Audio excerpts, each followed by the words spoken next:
Hello everyone, I am the Macabre. I am here to help you today.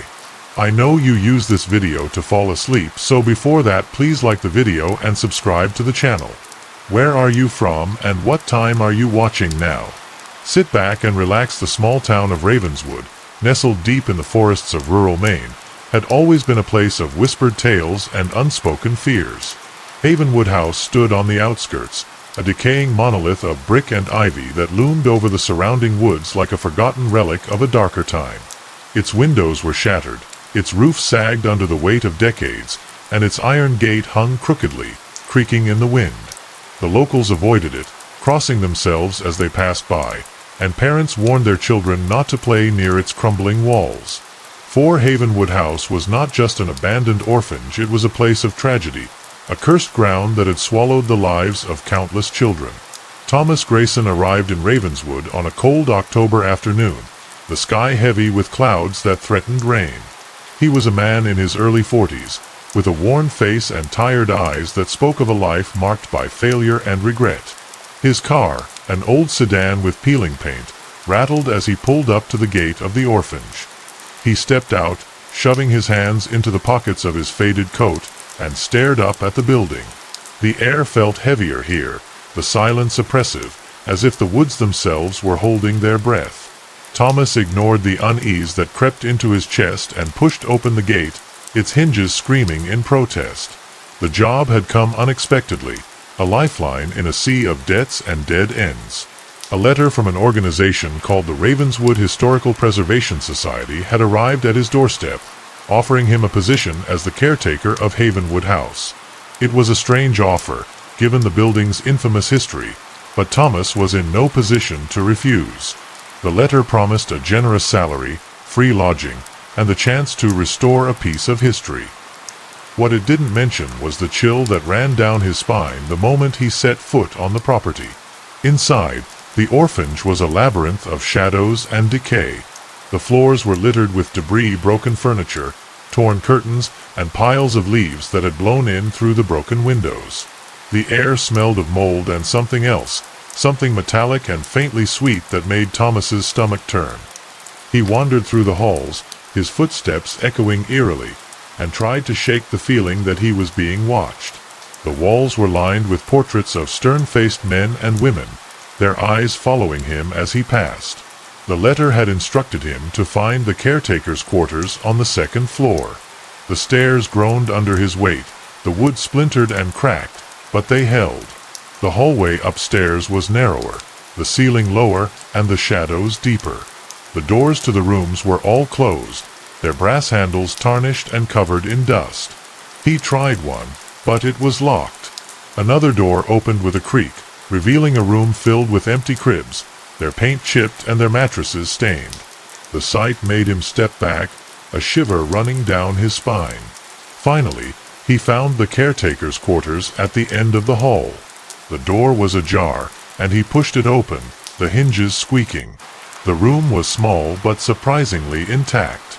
There was a bed with a metal frame, a wooden desk, and a bookshelf filled with dusty tomes.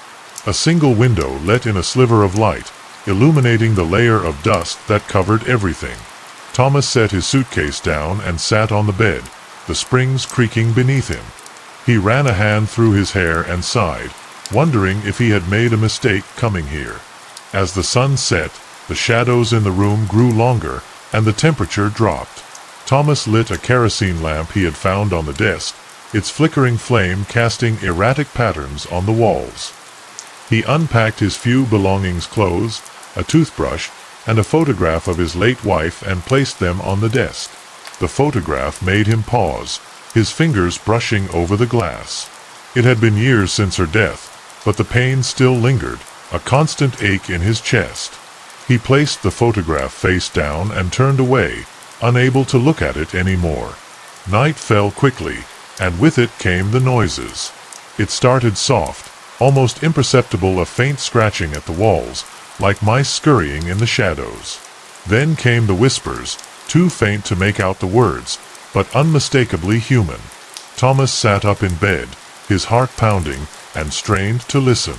The whispers grew louder, more urgent, and he realized they were coming from the hallway, He grabbed the lamp and stood, his hand trembling as he opened the door and peered out.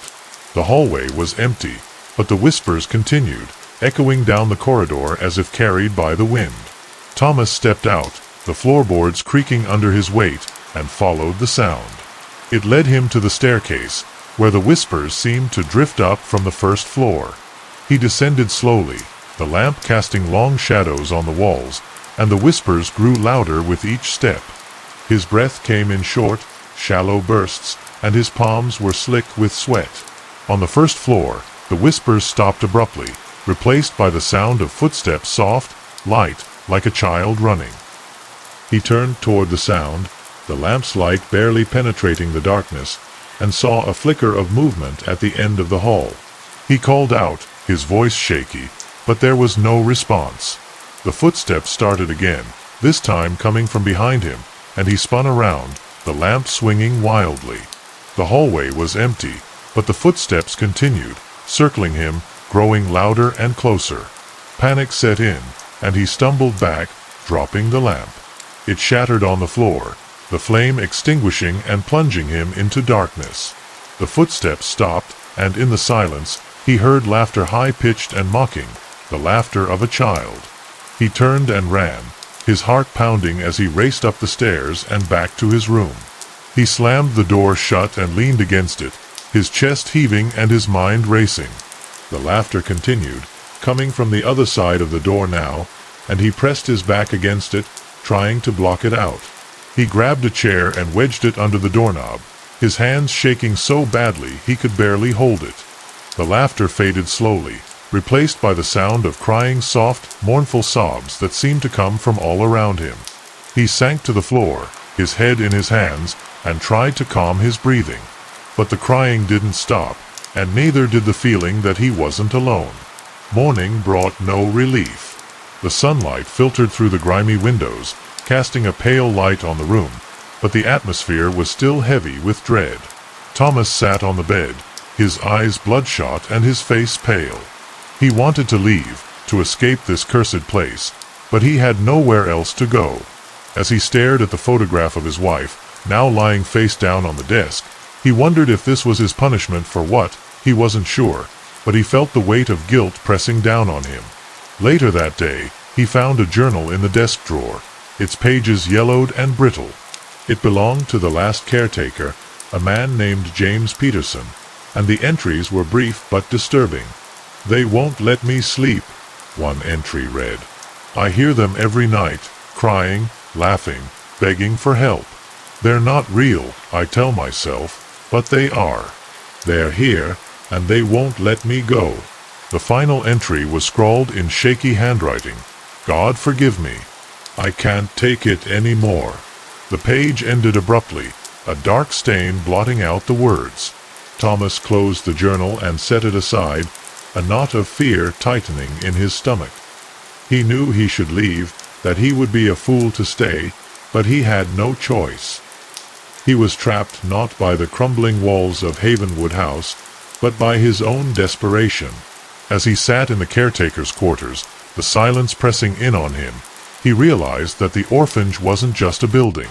It was alive, and it had claimed him as its own. The days at Havenwood House passed in a blur of unease and exhaustion. Thomas tried to keep himself busy, sweeping the floors, clearing debris, and patching up the most damaged parts of the building. But no matter how much he worked, the sense of being watched never left him. The shadows seemed to move when he wasn't looking, and the air was always thick with the scent of decay and something he couldn't quite place. He tried to convince himself it was all in his head, that the isolation was playing tricks on him, but deep down, he knew something was wrong. It was late afternoon when he discovered the hidden door. He had been cleaning the main hallway, scrubbing the grime off the walls, when his hand brushed against a loose panel. He pushed harder, and the panel swung open, revealing a narrow staircase that descended into darkness. The air that wafted up was cold and damp, and the faint sound of whispers drifted from below. Thomas hesitated, his heart pounding, but curiosity got the better of him. He grabbed a flashlight from his toolbox and stepped onto the staircase, the wood creaking under his weight. The basement was a maze of crumbling walls and rusted bars, the remnants of what must have once been a prison. Old metal cots lined the walls, their chains still attached, and the floor was littered with broken toys and faded photographs. The flashlight's beam danced across the walls, revealing scratches and markings etched into the stone. Names, dates, and desperate pleas for help covered every surface, a grim testament to the suffering that had taken place here. Thomas felt a chill run down his spine as he realized he was standing in the place where the children had been tortured. He wandered deeper into the basement, the whispers growing louder with each step. They were voices now, soft and indistinct, but unmistakably belonging to children. He called out, his voice trembling, but there was no response. The flashlight flickered, and for a moment, he was plunged into darkness. When the light returned, he saw her, a girl, no older than 8, standing at the end of the hallway. Her dress was tattered and burned, her hair matted with soot, and her eyes hollow and black. She stared at him, unblinking, and then vanished, leaving only the sound of her footsteps echoing down the corridor. Thomas stumbled back, his breath coming in short, panicked gasps. The flashlight slipped from his hand and clattered to the floor, the beam illuminating a small, rusted key.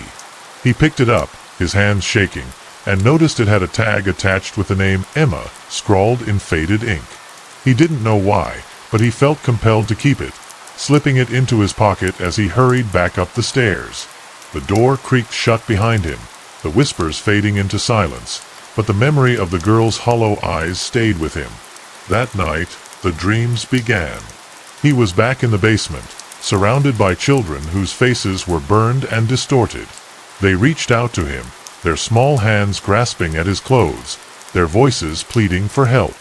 He tried to run, but the basement seemed to stretch endlessly, the walls closing in around him. And then he saw Emma, standing in the center of the room, her eyes fixed on him. "You can't save them," she whispered, her voice echoing in the darkness. "But you can save me." He woke up drenched in sweat, the sound of her voice still ringing in his ears. The next day, he decided to research the orphan's history. The local library was small but surprisingly well stocked, and the librarian, an elderly woman with sharp eyes, seemed to know more than she let on. She handed him a dusty folder filled with newspaper clippings and photographs, her hands trembling slightly. "Be careful," she warned, her voice low. "Some things are better left buried." Thomas ignored her and took the folder back to Havenwood House, where he spent hours poring over its contents. The clippings revealed the horrifying truth about the orphanage. Dr. Nathaniel Grayson, the director, had been a sadistic man who believed in correcting the children through punishment and pain. The basement had been his personal torture chamber, where he conducted experiments and locked the children in solitary confinement. The final article described the fire that had destroyed the orphanage and claimed the lives of all the children and staff. But what struck Thomas the most was a photograph of a little girl with a defiant expression, Emma. According to the article, she had been the most rebellious of the children, the one who had fought back the hardest. As the days passed, Emma's appearances became more frequent. She would appear at the edge of his vision, her burned dress fluttering in the wind, or whisper in his ear when he was alone. At first, he was terrified, but slowly, he began to feel a strange connection to her. She wasn't trying to scare him, she was trying to communicate. One night, as he sat in the caretaker's quarters, she appeared in front of him, her eyes less hollow and more pleading. "Find my locket," she whispered. "It's the key." The next day, he searched the orphanage from top to bottom, looking for anything that might be Emma's locket. He found it in the basement, hidden in a small, rusted box under one of the cots. It was a delicate silver locket with a heart-shaped pendant, the initials E.G. engraved on the front. Inside was a faded photograph of Emma and another girl, perhaps her sister. When he held it in his hands, he felt a surge of warmth, and for the first time since arriving at Havenwood House, he felt a glimmer of hope. But the locket was only the beginning. As he examined it, he noticed a tiny keyhole on the back. He remembered the key he had found in the basement and retrieved it from his pocket. It fit perfectly, and when he turned it, the locket opened to reveal a hidden compartment. Inside was a small folded piece of paper with a message scrawled in a child's handwriting. They lied. It wasn't an accident. Grayson locked the doors. He wanted us to die. Thomas's hands trembled as he read the words, the weight of Emma's suffering pressing down on him. That night, the children appeared to him in a dream again.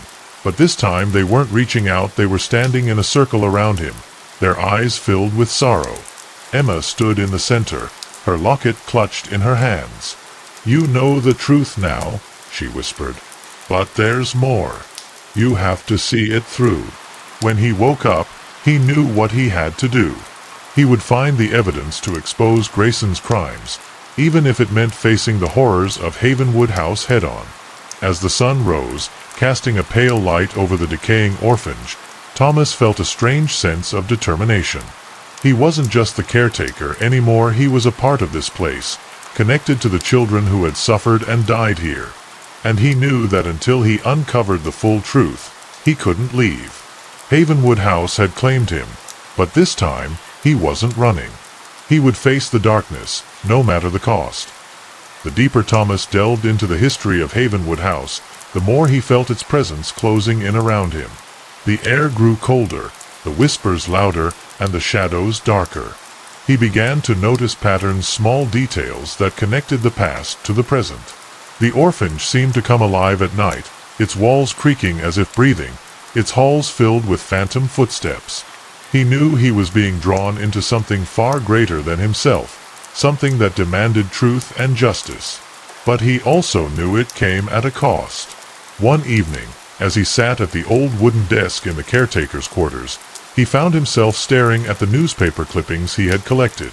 The faces of the children peered up at him from the faded photographs, their expressions hauntingly empty.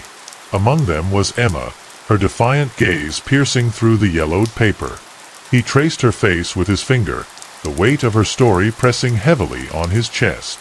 He had to find more evidence, more answers. The locket and its hidden message were only the beginning. The next morning, he decided to explore the orphanage's attic, a place he had avoided since arriving. The staircase leading up was narrow and steep, the steps warped and splintered with age.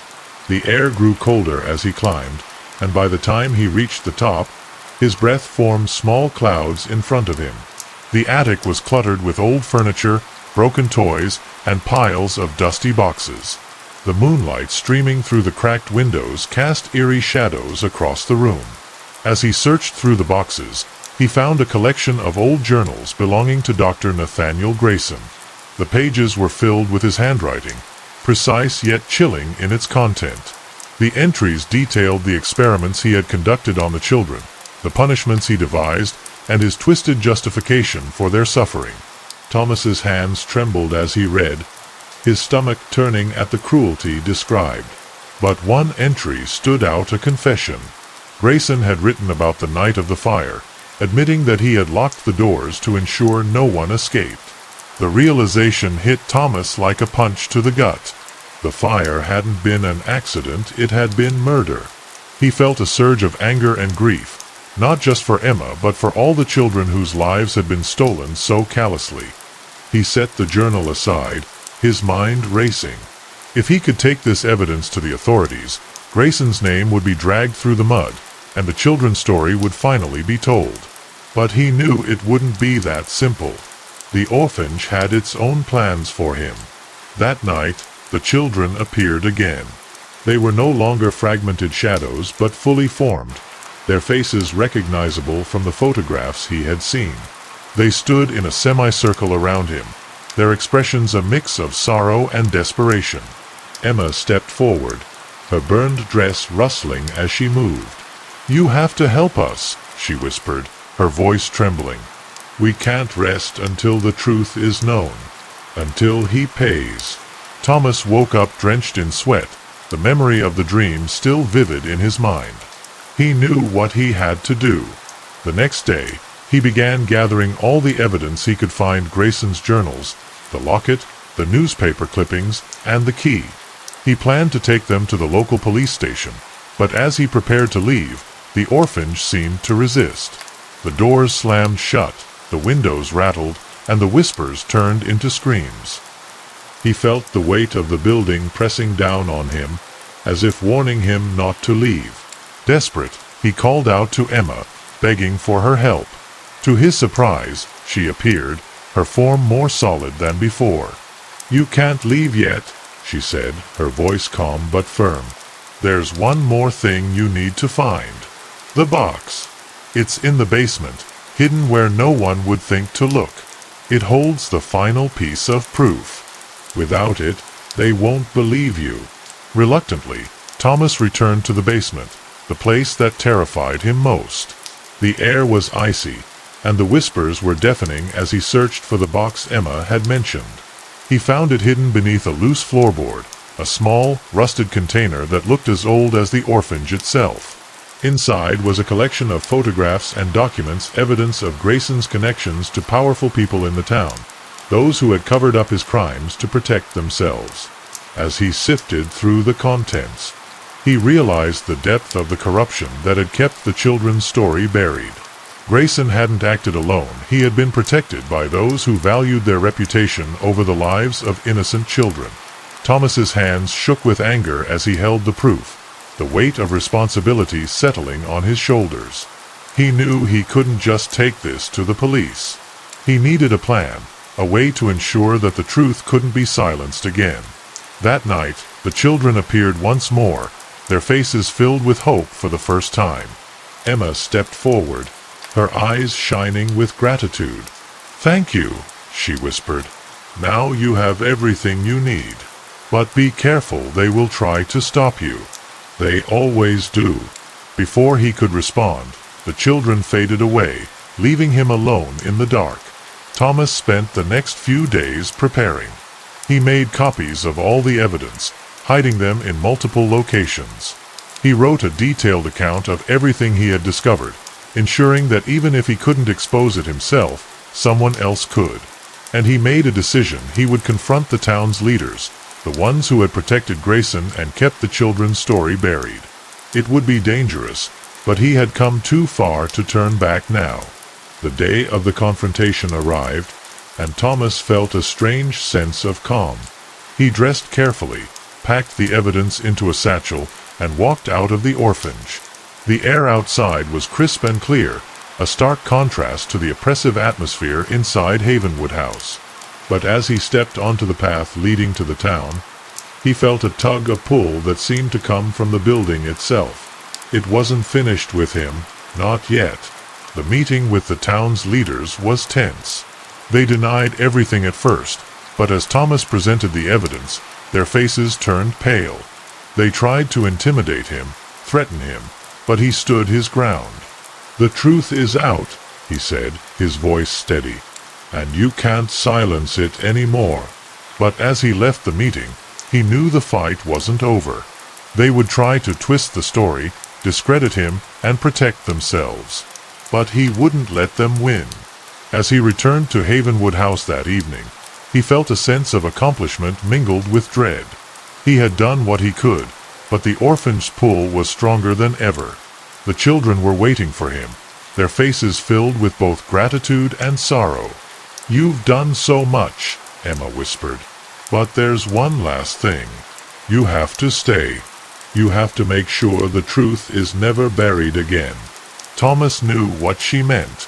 Havenwood House had claimed him, and it wouldn't let him go.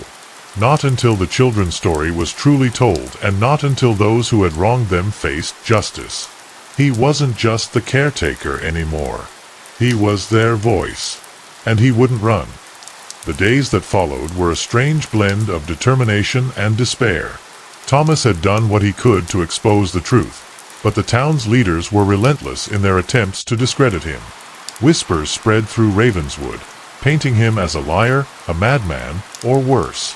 Yet, despite the hostility, Thomas felt a strange sense of purpose. He had become the caretaker of more than just Havenwood House. He was the caretaker of its story, the keeper of its secrets, and the voice of its lost children. Each night, the children visited him, their forms becoming clearer and more tangible. They no longer frightened him. Instead, they brought a strange sense of comfort. Emma was always at the forefront, her burned dress rustling softly as she moved, her hollow eyes now filled with a quiet determination. She guided him through the orphanage, showing him places he hadn't explored, pointing out hidden corners where Grayson's atrocities had been committed. It was as if they were preparing him for something, a final act that would bring justice to their story. One evening, as he sat in the caretaker's quarters, Emma appeared with a small, charred doll in her hands. She placed it on the desk in front of him, her gaze fixed on his. "This was mine," she whispered. "He took it from me the night of the fire. He said I didn't deserve it anymore." Thomas picked up the doll, its fabric brittle and blackened, and felt a surge of anger.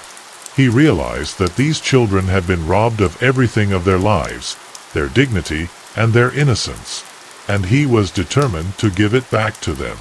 The next day, he decided to hold a memorial for the children. He gathered the photographs he had found, the locket, the doll, and other relics of their lives, and arranged them in the orphanage chapel. It was a small, decrepit room with a shattered stained glass window that cast fragmented light on the peeling walls.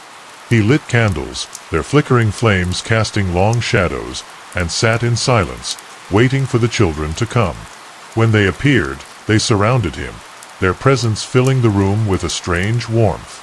Emma stood at the front, her hands clasped together, her gaze fixed on the altar. "This is for you," Thomas said softly, his voice trembling. "You're not forgotten. Not anymore." The children didn't speak, but their expressions softened, and for the first time, he saw a glimmer of peace in their eyes. It was a small victory, but it gave him hope. Yet, he knew it wasn't enough. The town still refused to acknowledge the truth, and the children's story remained buried under lies and denial. That night, Emma appeared to him in a dream. She was standing in the basement, surrounded by the other children, their forms glowing faintly in the darkness. "You've done so much," she whispered. "But there's one last thing. The fire. It wasn't just Grayson's doing. The town let it happen. They knew. They all knew." Thomas woke up with a start, his heart pounding. He knew what she meant. The fire hadn't just been Grayson's crime, it had been the town's. And they had to face that truth, no matter how much they resisted. The next morning, he decided to confront the town once more. He gathered all the evidence, the journals, the photographs, the locket, the doll, and brought it to the town hall. He demanded a public meeting, refusing to back down despite the threats and insults hurled at him. When the meeting began, the room was filled with angry faces, their expressions cold and distrustful. But Thomas stood his ground, his voice steady as he laid out the truth. As he spoke, the room grew quieter, the hostility replaced by a tense silence. He showed them the photographs of the children, the charred doll, the locket, and the journal where Grayson had confessed. He spoke of Emma, of her defiance, and of her final moments. And he spoke of the fire not just as Grayson's crime, but as the town's. "You knew," he said, his voice rising. "You knew what was happening here, and you let it happen.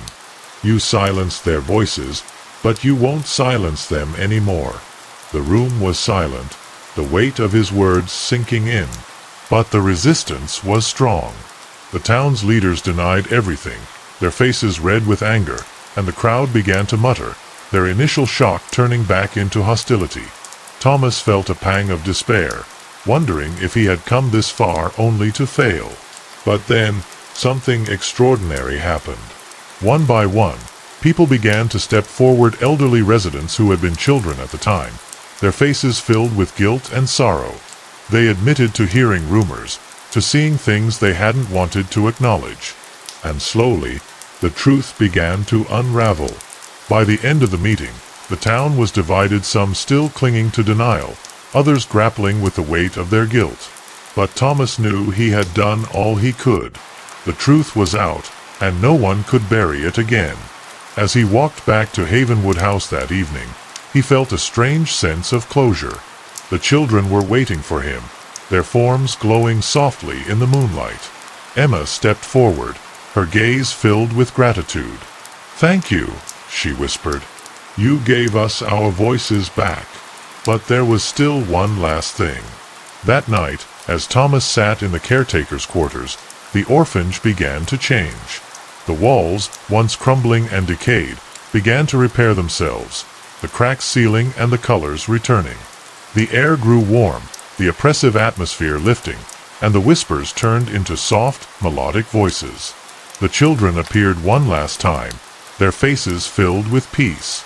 "It's time for us to go," Emma said. "And it's time for you to go, too.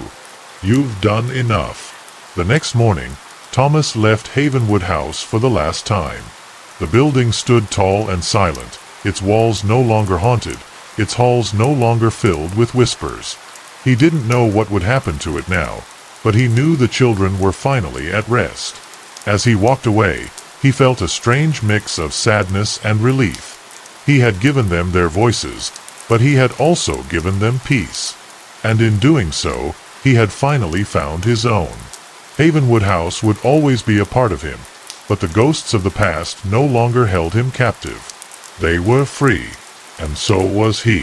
Thomas left Ravenswood behind, the small town shrinking in his rearview mirror as he drove away.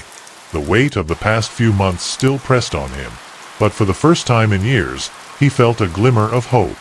The children were at peace, and he had done what he could to right the wrongs of Havenwood House.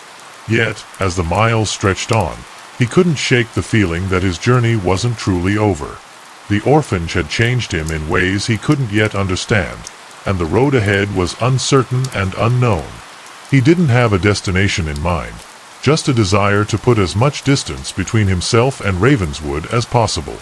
The car's engine hummed steadily, the rhythm of the road soothing his frayed nerves. But as the hours passed, the landscape began to feel strangely familiar. The forests grew thicker, the air cooler, and the sense of déjà vu became impossible to ignore. When he finally stopped at a gas station to refuel, he realized why. He was heading back to the town where he had grown up, a place he hadn't seen in decades. The memories came flooding back as he drove through the town's quiet streets. It was smaller than he remembered, the buildings older and more worn, but it still felt like home. He parked outside the house where he had spent his childhood, the white picket fence now chipped and faded. His parents were long gone, the house sold to strangers, but standing there, he felt a connection to the past he hadn't realized he'd missed. It was as if Havenwood House had led him here, guiding him to a place where he could finally confront his own ghosts. That night, he checked into a small motel on the outskirts of town, the room dimly lit and sparsely furnished. As he lay in bed, the events of the past few months replayed in his mind. The children, Emma, the basement, the fire, it all felt like a haunting dream. But there was one memory that stood out, one he had buried deep within himself. His sister, Sarah. She had died when they were both children, a victim of a hit-and-run accident that had shattered their family. Thomas had never been able to forgive himself for not protecting her, and the guilt had haunted him ever since. The next morning, he visited the cemetery where Sarah was buried. Her grave was tucked in a quiet corner, the headstone weathered but still legible. He knelt beside it, his fingers tracing her name, and whispered an apology he had carried for decades. For the first time, he allowed himself to feel the grief he had suppressed for so long, the tears streaming down his face as he mourned the sister he had lost. It was a painful but necessary release, a step toward healing the wounds of his own past. As he left the cemetery, he felt lighter, as if a burden had been lifted. The connection between Sarah and the children of Havenwood House became clear to him. He had been drawn to their suffering because it mirrored his own, a grief he had never fully confronted. By helping them find peace, he had unknowingly begun to heal himself. But there was still more to do. The town held other memories, other secrets, and he knew he couldn't leave until he faced them all. He spent the next few days revisiting old haunts, the school where he and Sarah had studied, the park where they had played, the street where the accident had occurred. Each place brought a flood of emotions, both painful and sweet. He spoke to old neighbors and acquaintances, piecing together fragments of his past that had been lost to time. And through it all, he felt Sarah's presence, as if she were guiding him, just as Emma had done in Havenwood House. One evening, he found himself standing outside the house of the man who had been driving the car that killed Sarah. The man was long gone, the house now occupied by a young family, but Thomas felt a surge of anger and hurt that he hadn't expected. He had spent years blaming himself, but now he realized that someone else had caused Sarah's death, someone who had never faced justice. The realization filled him with a sense of purpose, a determination to set things right. The next day, he visited the local police station to request the records of the accident. The officer on duty recognized him and, after some hesitation, agreed to help. The file was thin, the investigation incomplete, but it contained enough information to trace the driver's identity. His name was Robert Kane, a man who had left town shortly after the accident, his story buried under layers of denial and apathy. Thomas knew he had to find him, not for revenge, but for closure. He spent weeks searching, following leads that took him across the state. Finally, he tracked down Kane in a small nursing home, his body frail and his mind fading. Thomas introduced himself, the name sparking a flicker of recognition in Kane's eyes. What followed was a conversation filled with tears and regret, Kane admitting to the accident and the guilt he had carried for years. It was a painful but cathartic moment, a chance for both men to finally confront the past. When Thomas returned to his hometown, he felt a sense of completeness he hadn't known was possible. He visited Sarah's grave one last time, the headstone now adorned with fresh flowers. "I found him," he whispered, "and I forgive him. But more important, I forgive myself." The wind rustled through the trees, as if Sarah were acknowledging his words, and he felt a weight lift from his shoulders. As he prepared to leave the town for the final time, he felt a strange sense of gratitude. Havenwood House had led him here, forcing him to confront the grief he had buried for so long. The children had given him a purpose, and in helping them, he had begun to heal himself. The road ahead was still uncertain, but for the first time, he felt ready to face it. He drove away, the town disappearing in the distance, and felt a sense of peace settle over him. The orphanage was behind him, its ghosts finally at rest, but the lessons it had taught him would stay with him forever. He knew he would carry the children's voices with him, their stories a reminder of the importance of truth and justice. And so, as the miles stretched on, Thomas found himself looking forward to the future, a future where he could finally live free of the past's shadows. He had been a caretaker of ghosts, but now he was ready to be a caretaker of himself. The road ahead was long, but for the first time, it felt full of promise. And somewhere, in the quiet corners of his heart, he knew that Emma and Sarah were watching over him, their spirits guiding him toward the light. Thomas drove for hours, the open road stretching endlessly before him. The hum of the engine and the rhythm of the tires against the pavement became a soothing backdrop to his thoughts. He had no destination in mind, only a desire to keep moving, to distance himself from the ghosts that had haunted him for so long. Yet, even as he put miles between himself and the past, he couldn't shake the feeling that something was calling him, pulling him toward a place he hadn't yet discovered. It was a quiet but insistent tug, like an unseen hand guiding him forward. As the sun dipped below the horizon, casting long shadows across the highway, he noticed a sign for a small town called Whispering Pines. The name stirred something in him, a faint memory or maybe just a feeling he couldn't quite place. Without thinking, he turned off the main road and followed the narrow, winding path that led into the town. The place was quaint and quiet, with rows of small houses and a main street lined with aging storefronts. It felt like the kind of place that time had forgotten, untouched by the chaos of the outside world. He found a small motel on the edge of town and checked in for the night. The room was simple but clean, the kind of place that felt like a temporary refuge. As he unpacked his few belongings, he noticed a strange sensation, as if the town's quiet streets held secrets waiting to be uncovered.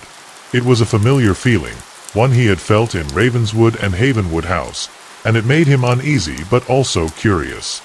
He knew better than to ignore such instincts, even if they led him into the unknown.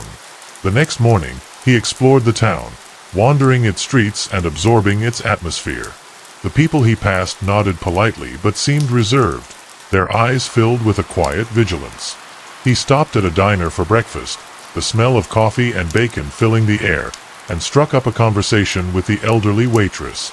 She was friendly but guarded, her answers careful and measured. When he mentioned the town's name, her expression changed, a flicker of unease crossing her face. "Whispering Pines is a quiet place," she said, "but it has its stories, like any other town." Her words stayed with him as he left the diner, the sense of mystery deepening. He decided to visit the town's library, hoping to learn more about its history. The building was small and unassuming, its shelves filled with dusty books and faded photographs. The librarian, a middle-aged woman with kind eyes, seemed surprised when he asked about the town's past. "Not many people come here looking for history," she said. "Most just pass through." But she handed him a folder of old newspaper clippings and documents, her expression thoughtful. As he sifted through the materials, he found himself drawn to a particular story from decades ago. It spoke of a series of unexplained disappearances, all of which had occurred in the woods surrounding the town. The victims had vanished without a trace, their fates never determined. The article mentioned a local legend about the woods being cursed, whispered warnings from the town's elders to stay away after dark. It was a chilling tale, one that resonated with the unease he had felt since arriving in Whispering Pines. That evening, he returned to the motel, the clippings spread out on the bed as he tried to piece together the puzzle.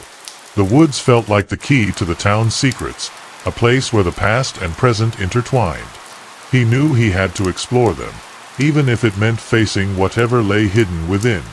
As the moon rose high in the sky, he packed a flashlight and a notebook, preparing to venture into the unknown. The woods were dark and dense, the trees towering like sentinels in the night.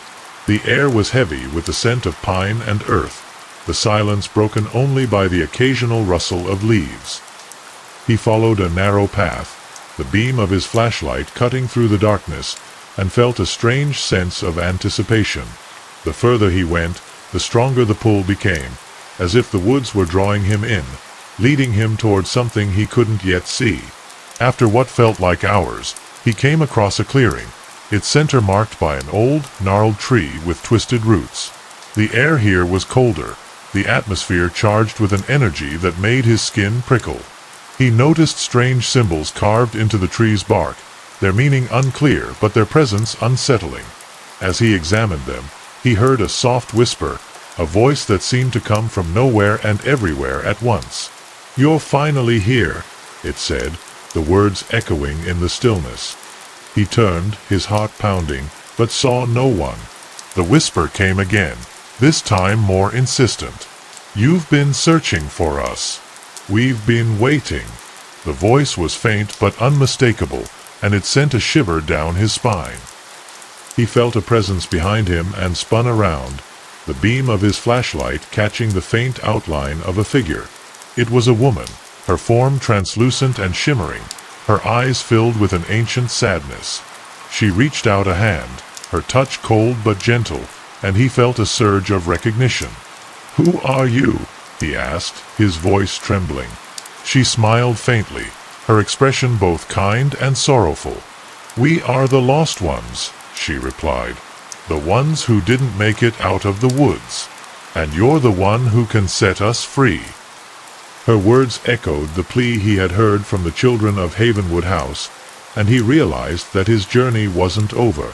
Whispering Pines had its own ghosts, its own stories waiting to be told, and he was the one destined to help them. As the figure faded into the night, Thomas felt a profound sense of purpose. The woods held secrets darker than he could imagine, but he knew he couldn't turn away. The voices of the lost called to him, their stories intertwined with his own, and he knew he had to listen. The road ahead was uncertain, but for the first time in a long while, he felt a sense of clarity.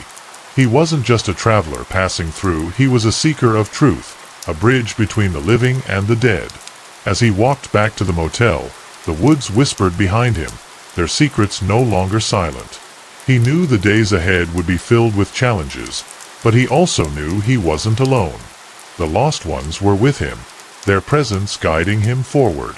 And somewhere, in the quiet corners of his heart, he trusted they would lead him toward the light. The next morning, Thomas awoke with a sense of resolve, the events of the previous night still vivid in his mind. The woods held more than just shadows. They held voices, stories, and a mystery that demanded to be unraveled. He packed his belongings, checked out of the motel, and decided to extend his stay in Whispering Pines.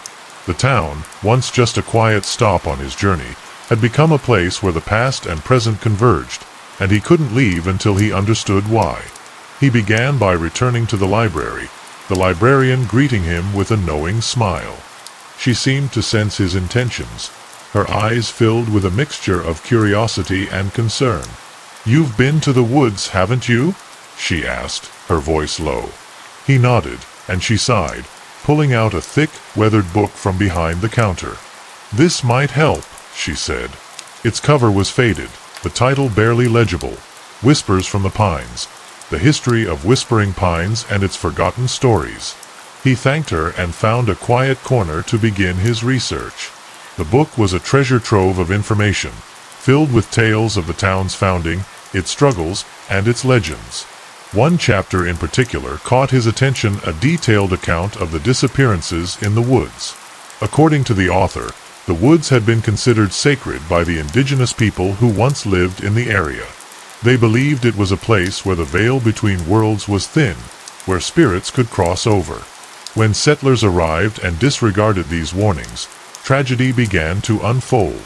The disappearances were the town's curse, a price for ignoring the whispers of the land. As he read, he found a map of the woods tucked between the pages, the edges frayed and yellowed. It marked the locations where the victims had vanished, each spot noted with a small, faded X. One location, deeper into the woods, was circled in red ink, the word Hallows Point scrawled beside it. Something about the name sent a chill down his spine, and he knew he had to find it. It felt like the key to unlocking the mystery, the place where the lost ones were calling him. That evening, he returned to the woods, the map clutched in his hand and a sense of determination in his heart. The air was thick with the scent of pine, the moon casting an eerie glow through the trees. He followed the path deeper into the forest, the symbols on the map guiding him toward Hallows Point. The further he went, the more the whispers grew soft, fragmented voices that seemed to come from the trees themselves. They were faint but insistent, their words overlapping in a symphony of sorrow and longing. After hours of walking, he reached a clearing that matched the description of Hallows Point. At its center stood a large, circular stone structure, its surface covered in moss and carvings similar to the ones he had seen on the tree. The air here was colder, the silence heavier, and he felt the presence of the lost ones more strongly than ever. He approached the structure, his flashlight revealing intricate patterns etched into the stone symbols that seemed to tell a story he couldn't yet decipher. As he examined the carvings, the whispers grew louder, their voices more distinct. He recognized some of them from the newspaper clippings, names of the missing, their faces etched in his memory.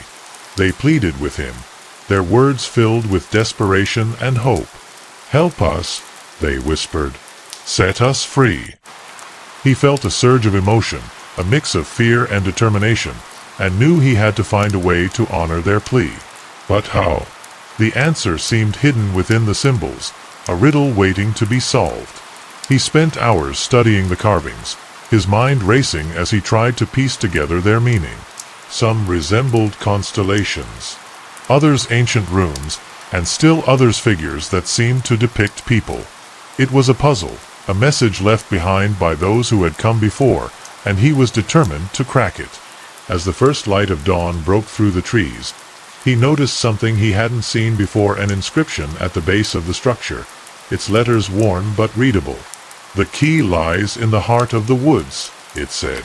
The words lingered in his mind as he made his way back to town, exhausted but focused. He knew the key wasn't a literal object but a truth, a missing piece of the puzzle that would bring the lost ones peace. But where could he find it? He thought of the librarian, her knowing smile and the book she had given him. Perhaps she could help. When he returned to the library, she greeted him with a look of understanding, as if she had been expecting him. "You found Hallows Point," she said, her voice quiet but firm. He nodded, describing the carvings and the inscription. She listened intently, her expression thoughtful, and then disappeared into the back room. When she returned, she held a small, ornate box, its surface covered in the same symbols he had seen in the woods. "This belonged to my grandmother," she said. "She was a keeper of the town's stories, and she told me to give this to the one who could hear the whispers." He opened the box to find a journal inside, its pages filled with notes and sketches. It was a record of the town's history, written by those who had tried to solve the mystery of the woods before him. One entry stood out, a description of a ritual believed to bring peace to the lost ones. It involved lighting candles at Hallows Point, speaking the names of the missing, and offering something of value as a token of respect. He knew what he had to do. That night, he returned to Hallows Point, the box clutched in his hands and a sense of purpose in his heart. He lit candles, their flickering flames casting a warm glow over the stone structure, and began to speak the names of the missing. One by one, he called them out, his voice steady despite the emotions bubbling beneath the surface. As he spoke, the whispers grew louder, their voices filling the clearing with gratitude and relief. When he finished, he placed his own locket, the one he had carried for years, on the stone as an offering. It was a small token, but it symbolized everything he had learned, everything he had become. The air around him shifted, the heaviness lifting, and he felt the presence of the lost ones begin to fade. They were at peace now, their stories told, their voices finally heard. As he walked back to town, the woods felt different, lighter, quieter, as if the curse had been lifted. The stars above seemed brighter, the path ahead clearer, and he knew he had fulfilled his purpose. Whispering Pines would always be a part of him, just as Havenwood House and Ravenswood were. But he was no longer haunted by ghosts. He was a guardian of their stories, a bridge between the past and the present. And as he drove away the next morning, he felt a sense of closure unlike anything he had ever known. The road ahead was open, and for the first time, he felt ready to embrace it. The road stretched endlessly before him, the horizon a blur of fading sunlight and distant silhouettes. Thomas drove with a newfound sense of freedom, the weight of the past slowly lifting from his shoulders. Yet, despite the peace he had found, he couldn't shake the feeling that his journey wasn't finished. The whispers of Havenwood House, the voices of Ravenswood, and the lost ones of Whispering Pines had shaped him in ways he was only beginning to understand. He knew there were more stories out there, more souls who needed closure, and he felt a quiet determination to keep going.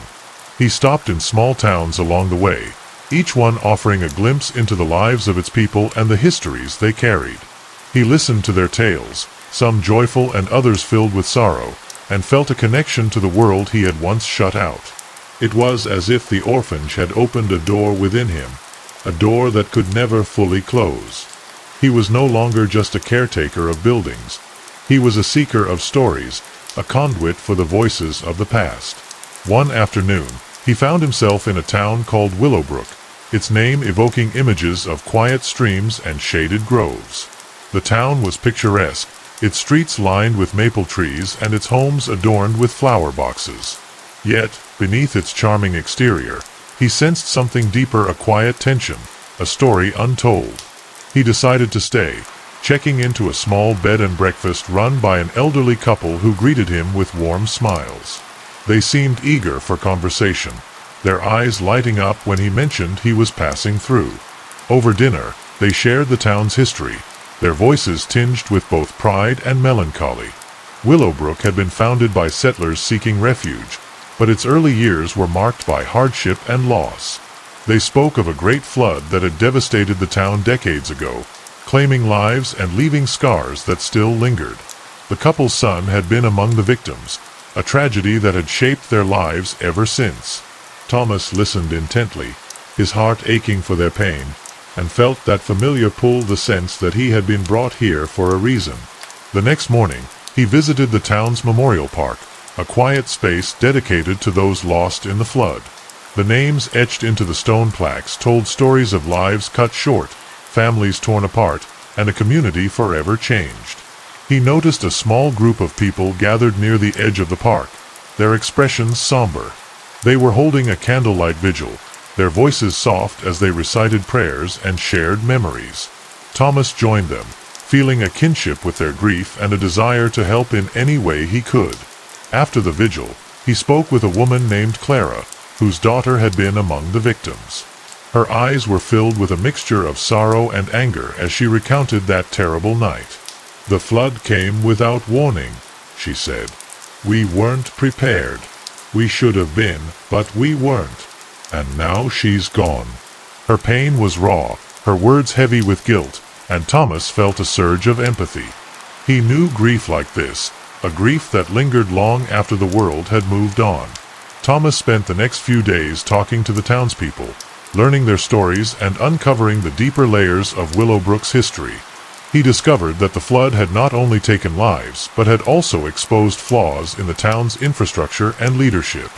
Many felt betrayed, their trust in the system shattered, and their grief had festered into resentment and division. It was a story of loss, yes, but also of a community struggling to heal. As he walked along the riverbank one evening, he felt a presence, a faint, almost imperceptible whisper. It was different from the voices he had heard before, more subtle but no less insistent. He followed it, his footsteps leading him to a small, dilapidated chapel hidden among the trees. Its walls were weathered, its roof partially collapsed, but it seemed to radiate a quiet energy. He stepped inside, the air filled with the scent of damp wood and old memories, and felt the whispers grow stronger. The chapel was empty except for a single object, a wooden cross leaning against the wall, its surface carved with intricate patterns.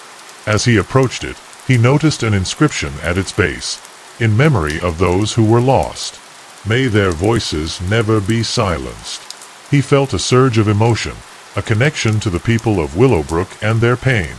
It was as if the chapel itself was a vessel for their stories, a place where the past lingered, waiting to be acknowledged. That night, he returned to the bed and breakfast, his mind racing with ideas. He knew the town needed more than just a memorial. It needed a way to heal, to come together and honor the past while moving forward. The next morning, he proposed the idea of a community project, a garden dedicated to the flood victims, a space where people could gather, reflect, and find solace. The elderly couple embraced the idea, their eyes filled with hope, and together they began to rally the town. The response was overwhelming. People who had been divided for years came together, their shared grief bridging the gaps between them. They worked side by side, planting flowers, building benches, and creating a space that was both beautiful and meaningful. Thomas found himself swept up in their efforts, his own pain and experiences blending with theirs. It was a reminder that healing was not a solitary journey but a collective one. When the garden was completed, the town held a ceremony to honor the flood victims. The air was filled with the scent of flowers and the sound of soft voices, the weight of the past mingling with the promise of the future. Thomas stood among them, a quiet observer, and felt a profound sense of fulfillment. He had not only helped the people of Willowbrook but had also found a piece of himself in the process. As he prepared to leave the town, the elderly couple handed him a small, hand-carved wooden figure, a bird in flight. "It's a symbol of hope," they said, "a reminder that even in the darkest times, we can find our way back to the light." He thanked them, his voice thick with emotion, and tucked the figure into his bag.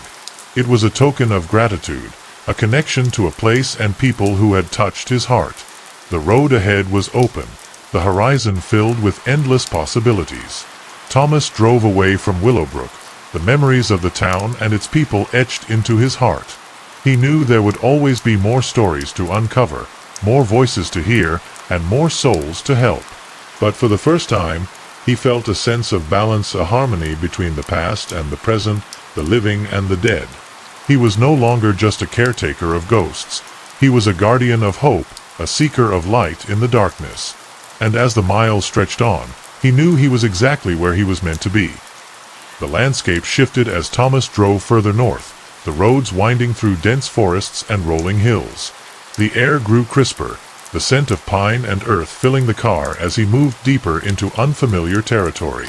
He had no specific destination in mind, only the quiet pull of intuition guiding him forward. Each mile felt like a step toward something, a place, a person, a story, but he couldn't yet define what it was. All he knew was that the road had become his companion, a constant reminder that his journey was far from over. After hours of driving, he reached a small, secluded town called Silver Hollow. The name seemed fitting, as the town sat nestled in a valley surrounded by towering mountains, its streets quiet and its buildings old but well-maintained. It felt like a place frozen in time, untouched by the rapid pace of the modern world. Thomas parked his car near the town square, where a weathered fountain stood at its center, and stepped out to stretch his legs. The air was cool, the silence broken only by the faint rustle of leaves and the distant chirping of birds. He wandered into a small cafe on the corner, the warm scent of coffee and baked goods welcoming him inside. The place was cozy, with wooden beams overhead and a fireplace crackling in the corner. A woman behind the counter greeted him with a warm smile, her eyes sparkling with curiosity. "You're not from around here," she said, her tone friendly but inquisitive. He nodded, introducing himself as a traveler passing through, and she introduced herself as Margaret, the cafe's owner and a lifelong resident of Silver Hollow. As they talked, Margaret shared stories about the town's history, her voice filled with pride and nostalgia. She spoke of its founding families, its traditions, and the natural beauty that made it a sanctuary for those who called it home. But there was something in her tone, a hint of something darker, that caught Thomas's attention. When he asked about it, she hesitated, her smile faltering. "Every town has its secrets," she said, "and Silver Hollow is no exception."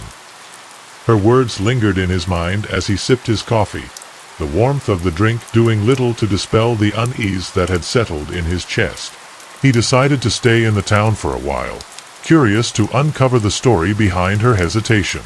The local inn, a quaint building with ivy climbing its walls, offered him a room overlooking the square. He unpacked his few belongings, the wooden bird from Willowbrook placed on the windowsill, and then set out to explore the town further. The streets of Silver Hollow were quiet, the few people he passed nodding politely but keeping their distance. It felt like a town that protected its secrets, its residents wary of outsiders. Yet, Thomas couldn't shake the feeling that he was meant to be here, that the town held something important for him to discover. As he walked, he noticed a small, weathered church at the edge of town, its steeple rising above the trees. The building seemed older than the rest of the town, its stone walls covered in moss and its windows dark. He approached the church, the air around it heavy with a sense of history. The door creaked open when he pushed it, revealing an interior filled with dust and shadows. The pews were worn, the altar simple but dignified, and the faint scent of incense lingered in the air. As he walked down the aisle, he noticed a series of photographs hanging on the walls, portraits of people from decades past, their faces solemn and their eyes filled with stories. One photograph, in particular, caught his attention, a group of children standing in front of the church, their expressions a mix of innocence and unease. The back of the photograph bore a handwritten note, "The Forgotten Souls of Silver Hollow, 1947. The words sent a chill down his spine, and he felt a surge of curiosity. Who were these children, and why were they forgotten? He decided to ask Margaret about it when he returned to the cafe that evening. Her reaction was immediate, her face pale and her hands trembling as she held the photograph. "Where did you find this?" she asked, her voice barely above a whisper. When he told her about the church, she sighed, her expression filled with sorrow. "That church has been closed for years," she said, "but its story is still very much alive." She hesitated, then began to recount the events of 1947, her voice heavy with emotion. A group of children had disappeared from the town, their fates never determined. The tragedy had torn the town apart, leaving scars that still lingered. The church had been abandoned soon after, its doors closed to the world. Thomas felt a familiar pull, a sense of purpose that he couldn't ignore. The children's story resonated with him, their voices echoing in his mind like the whispers he had heard in Havenwood House and Whispering Pines. He knew he had to help them, to uncover the truth and bring them peace. The next morning, he returned to the church, determined to find answers. The air inside felt heavier, the shadows deeper, and he felt a presence, a quiet, almost imperceptible energy that filled the space. As he explored the church, he found a small door hidden behind the altar, its wood warped and its hinges rusted. It took some effort to open, but when he did, he discovered a narrow staircase leading underground. The air was damp and cold, the walls lined with old, crumbling bricks. He followed the stairs down, his flashlight cutting through the darkness, and found himself in a small, dimly lit room. The space was filled with old toys, books, and clothing, as if it had been used as a hiding place. In the corner of the room, he noticed a journal lying on a small table, its cover worn but intact.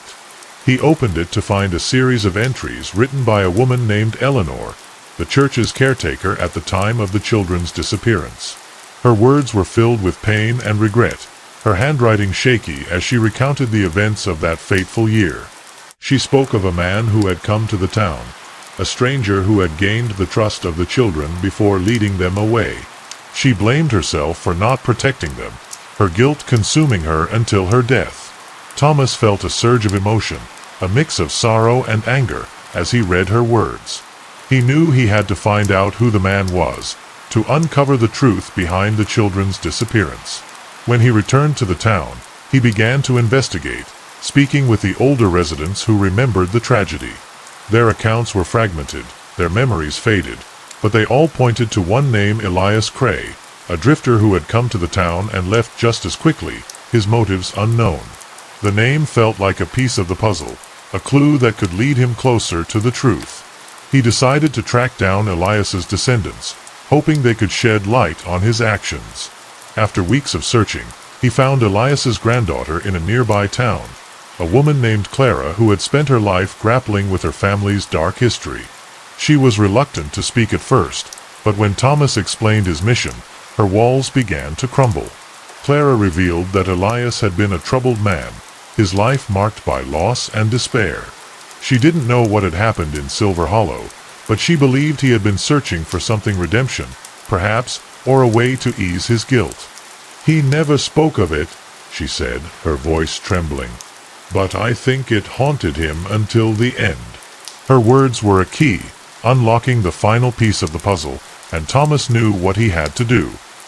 He returned to the church, the journal and the photograph in hand, and called out the names of the children. One by one, he spoke their names, his voice steady and clear, and felt the energy in the room shift. The whispers grew louder, the presence of the children becoming tangible, and he knew they were finally being heard. He placed the journal and the photograph on the altar, a symbol of their story, and felt a sense of peace settle over the church. The next morning, he left Silver Hollow, the town's secrets laid to rest and its whispers silenced. The road ahead was still long, but he felt a sense of closure, a completeness that he hadn't known before. The children's story was a reminder of the importance of truth, of the need to listen to the voices of the past. And as he drove away, he knew he was ready for whatever lay ahead, his journey a testament to the power of connection, compassion, and the enduring search for light in the darkness. The road stretched endlessly before him, the horizon a canvas of fading sunlight and gathering clouds. Thomas drove with a sense of purpose, the rhythm of the tires against the pavement a familiar soundtrack to his thoughts. Silver Hollow had left its mark on him, a reminder of the importance of uncovering forgotten stories and giving voice to the silenced.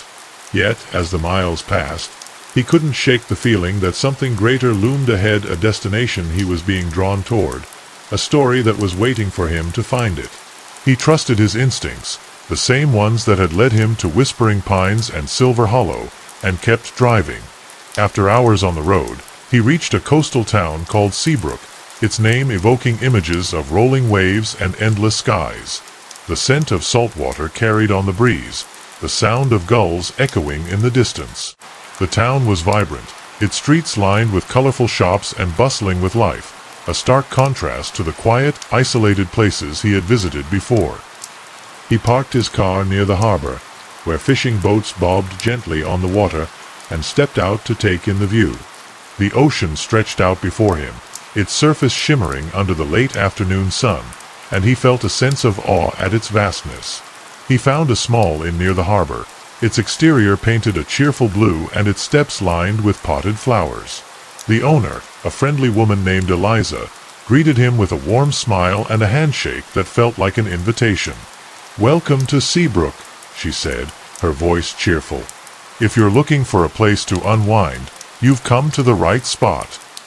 He thanked her and checked into his room, a cozy space with a view of the ocean and the sound of waves crashing against the shore. It felt like a temporary haven, a place to rest and reflect.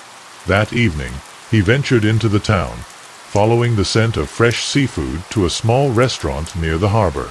The place was lively, filled with locals and tourists alike, their laughter and chatter filling the air. He struck up a conversation with a man at the bar, a fisherman named Carl who had lived in Seabrook his entire life. Carl was eager to share stories about the town, his hands gesturing animatedly as he spoke of storms, shipwrecks, and the occasional ghost sighting. "The ocean has a way of keeping its secrets," he said, his tone both reverent and mysterious. The mention of ghosts piqued Thomas's interest, and he asked Carl to elaborate. The fisherman leaned in, his voice lowering as he spoke of a legend known as the Lady of the Light. According to the story, a lighthouse on the outskirts of town was haunted by the spirit of a woman who had vanished decades ago. She was said to appear during storms, her silhouette visible in the lantern room as the light flashed across the waves. Some believed she was searching for something, others that she was warning sailors of danger. Either way, her presence was a part of Seabrook's lore, a tale passed down through generations. The story stayed with Thomas long after he left the restaurant, the image of the lighthouse and its ghostly inhabitant lingering in his mind. He knew he had to visit the lighthouse, to see it for himself and perhaps uncover the truth behind the legend. The next morning, he made his way to the edge of town, where the lighthouse stood tall and solitary against the sky. Its white paint was weathered, its structure worn by time, but it still radiated a quiet strength. The ocean roared below, the waves crashing against the cliffs with a force that echoed in his chest. As he approached the lighthouse, he noticed a small cottage nearby, its windows dark and its garden overgrown. The place looked abandoned, but something about it drew him in. He knocked on the door, half expecting no answer, but was surprised when it creaked open to reveal an elderly woman with sharp eyes and a no-nonsense demeanor. She introduced herself as Martha, the lighthouse keeper, and invited him inside. Her home was cluttered but cozy, filled with nautical memorabilia and the smell of freshly brewed tea. Over tea, Martha shared the story of the Lady of the Light, her voice steady but filled with emotion. Her sister, Eleanor, had been the lighthouse keeper decades ago, a strong and independent woman who had dedicated her life to guiding ships to safety. One stormy night, Eleanor had vanished without a trace, her disappearance a mystery that had haunted Martha ever since. "People say she's still here," Martha said, her gaze distant. "That she's trying to finish what she started." Thomas felt a pang of sympathy for her grief a mirror of his own. He decided to spend the night in the lighthouse, hoping to experience its energy firsthand. Martha agreed, handing him a lantern and a set of keys with a stern warning.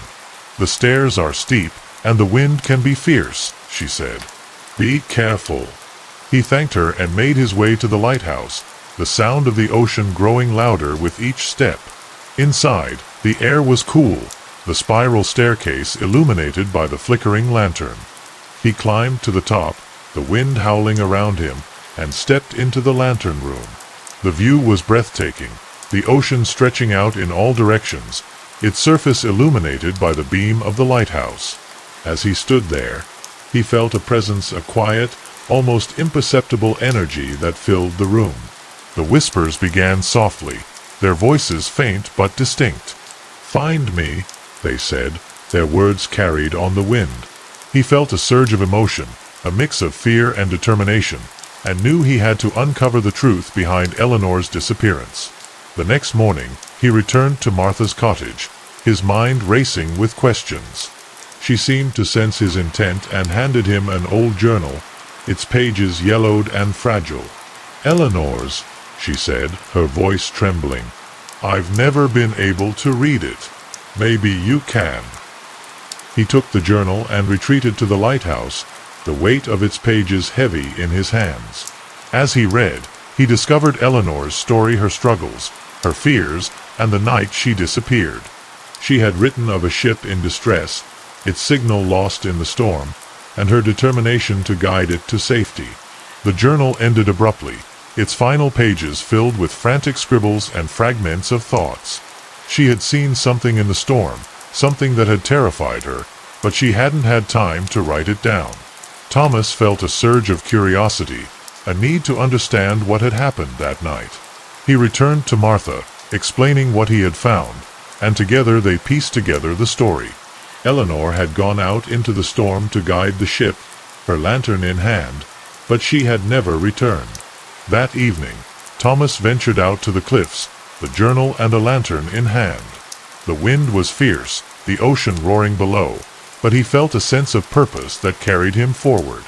He called out Eleanor's name, his voice carried on the wind, and waited. The whispers grew louder, their voices filled with urgency, and he felt a presence behind him. He turned to see a figure in the distance, her silhouette illuminated by the lantern's light. It was Eleanor, her expression calm but filled with longing. "You found me," she said, her voice soft but clear. "Thank you." Thomas felt a surge of emotion, a mix of relief and sorrow, as he realized what she had been searching for. She had wanted her story to be told, her sacrifice to be remembered. He nodded, his voice steady as he promised to honor her memory. The figure faded into the light, the whispers growing quieter, and he knew she had found peace. The next morning, he left Seabrook, the journal and lantern in his bag. The town's secrets were laid to rest, its whispers silenced, but the memories of Eleanor and her story would stay with him. The road ahead was still long, his journey far from over, but he felt a sense of clarity that he hadn't known before. He was a seeker of stories, a bridge between the past and the present, and he knew he was exactly where he was meant to be. As the miles stretched on, he felt a quiet contentment, the ocean's endless horizon a reminder of the vastness of the world and the stories it held. The rain began to fall as Thomas left Seabrook, the rhythmic patter of drops against the windshield accompanying his thoughts. The coastal town had brought clarity, but also a sense of weariness, a reminder of the weight of the stories he carried. He drove with no particular destination, the road stretching endlessly before him, its twists and turns mirroring the journey within. The storm intensified as he reached the outskirts of a small, forested town called Ashwood, its name evoking images of charred trees and forgotten memories. He decided to stop for the night, the downpour making further travel impossible. The town was eerily quiet, the streets empty and the buildings shrouded in a mist that seemed to cling to the air. He found a small inn called the Hearth, its warm glow a stark contrast to the surrounding gloom. The owner, a man named Henry, welcomed him with a gruff nod and a key to a room upstairs. The inn was old, its floors creaking with every step, but it had a certain charm, a feeling of timelessness that Thomas had come to associate with the places he visited. He settled in, the sound of rain against the window lulling him into a restless sleep. The next morning, the rain had eased, leaving behind a damp, earthy scent that filled the air. Thomas ventured into the town, his footsteps echoing on the cobblestone streets. Ashwood was a place of contrasts. The vibrant greens of the forest clashed with the dull grays of the buildings, and the air buzzed with a strange energy.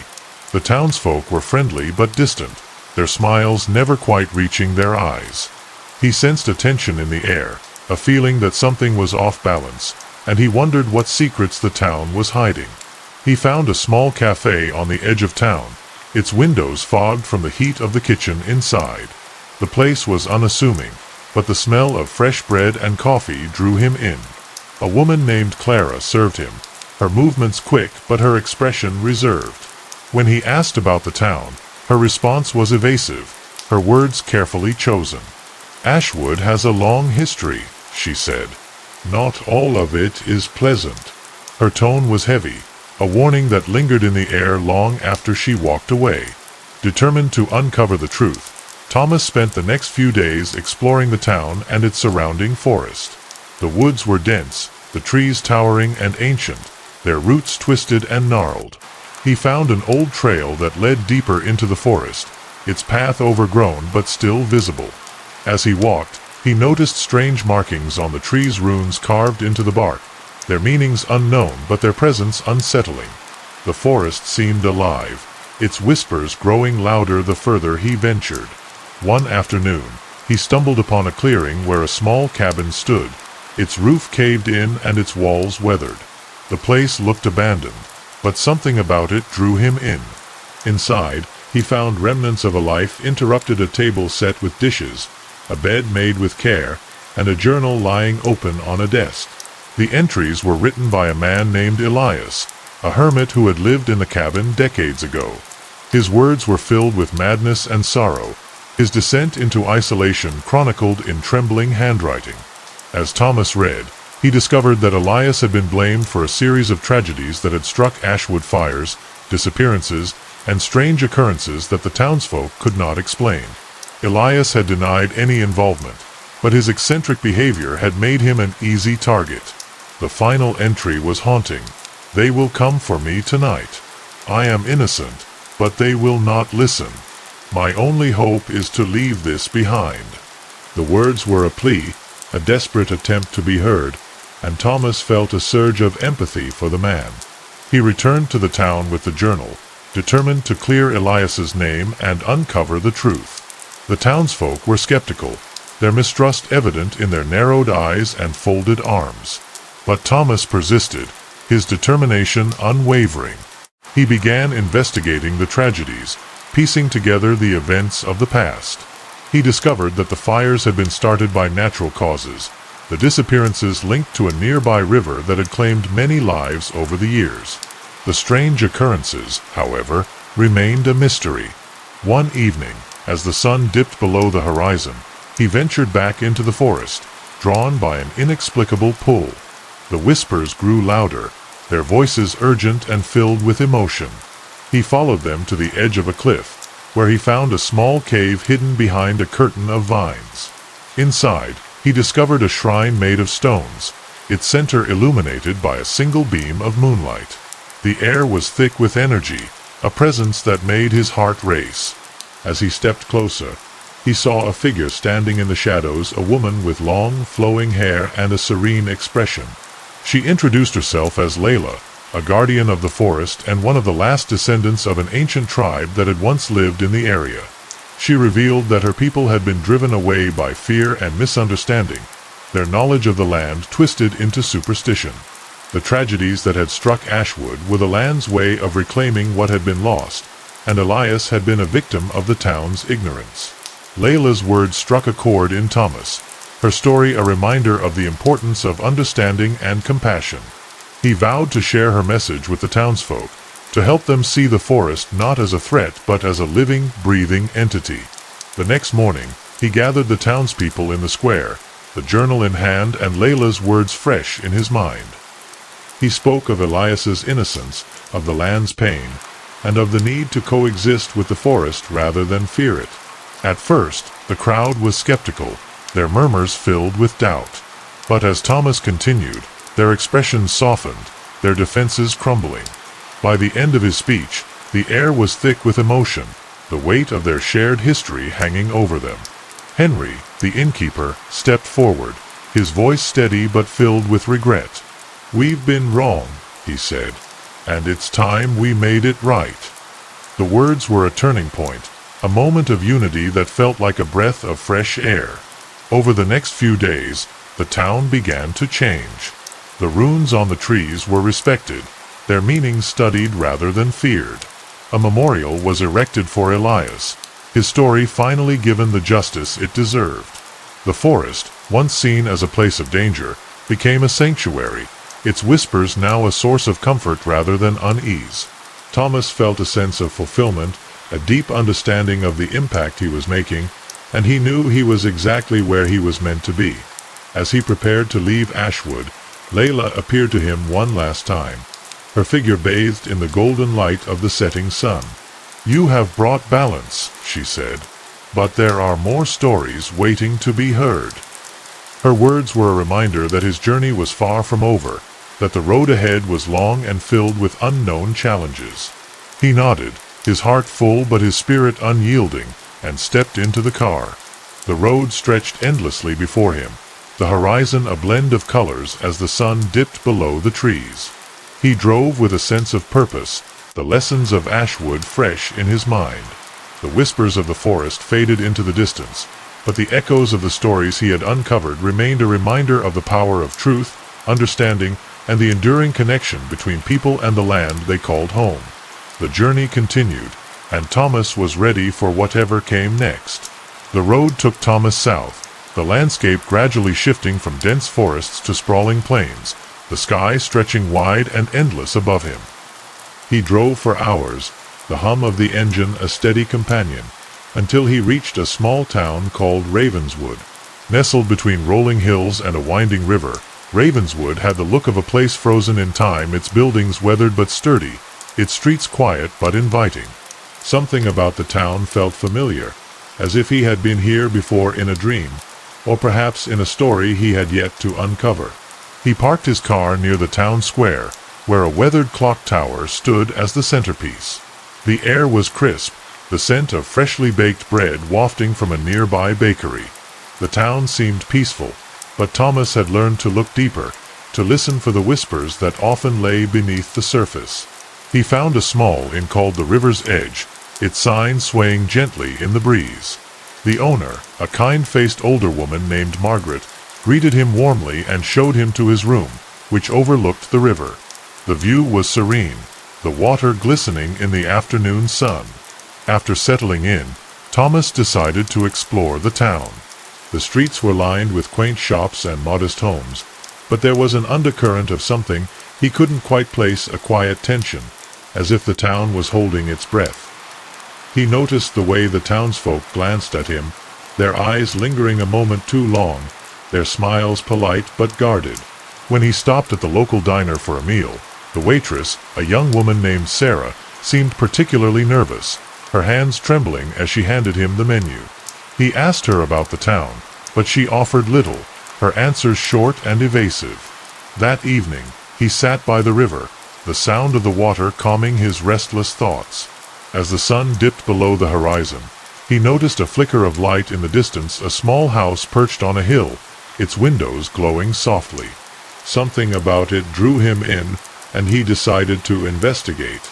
The walk up the hill was steep, the path overgrown with weeds, but he pressed on, driven by a sense of curiosity he couldn't ignore. When he reached the house, he found it was old but well kept, its garden filled with wildflowers. He knocked on the door, and after a moment, it creaked open to reveal an elderly man with a weathered face and kind eyes. The man introduced himself as Arthur, the town's former librarian, and invited Thomas inside. The house was cluttered with books and artifacts, the walls lined with photographs and maps. Arthur spoke fondly of Ravenswood, but his expression darkened when he mentioned the town's troubled past. "There's a shadow over this place," he said. "A story that's been buried for too long." His words were heavy, filled with a sadness that resonated deeply with Thomas. Over tea, Arthur explained that Ravenswood had once been home to a thriving community of artists and writers, drawn to the town's beauty and tranquility. But decades ago, a series of tragedies had struck: fires, accidents, and unexplained disappearances that had left the town scarred. The townsfolk had blamed the events on a curse, a dark force said to haunt the hills. Many had left, and those who stayed lived in fear, their lives overshadowed by the past. "There's a truth to the stories," Arthur said. But it's not what people think. The next morning, Thomas returned to the town square, his mind racing with questions. He noticed a small plaque near the clock tower, its inscription barely legible. It spoke of a man named Samuel Blackwood, a writer who had lived in Ravenswood in the early 1900s. Samuel had been a rising star, his work celebrated far and wide, but he had mysteriously disappeared one night, leaving behind a manuscript that was never found. The plaque referred to him as Ravenswood's Ghost, a name that sent a shiver down Thomas's spine. He spent the day researching Samuel's life, visiting the local library and speaking with the townsfolk. Many were reluctant to talk, their faces clouded with unease, but a few shared fragments of stories, tales of Samuel's brilliance, his reclusiveness, and the night he vanished. Thomas learned that Samuel had been working on a novel about the town's history, a project that had consumed him in his final days. Some believed the manuscript held the key to understanding the tragedies that had plagued Ravenswood, but no one knew where it was. Determined to uncover the truth, Thomas returned to Arthur's house, his heart pounding with anticipation. Arthur listened intently as Thomas shared what he had learned, his expression thoughtful. "The manuscript," Arthur said, his voice barely above a whisper. "It's here, in this house." He led Thomas to a hidden room behind a bookshelf, its walls lined with dusty tomes and forgotten treasures. In the center of the room was a wooden chest, its surface intricately carved with symbols that matched those on the plaque in the town square. With trembling hands, Arthur opened the chest, revealing a stack of yellowed pages tied with a faded ribbon. It was Samuel's manuscript, its title etched in elegant script, "The Shadows of Ravenswood." Thomas felt a surge of excitement as he untied the ribbon and began to read. The story was hauntingly beautiful, a tale of love, betrayal, and the dark underbelly of human nature. It revealed the truth about the tragedies, acts of jealousy and greed carried out by those who had once called Ravenswood home. Samuel had uncovered the truth, but it had cost him his life. As Thomas read, the whispers around him grew louder, their voices filled with emotion. He felt Samuel's presence in the room, a quiet energy that lingered in the air.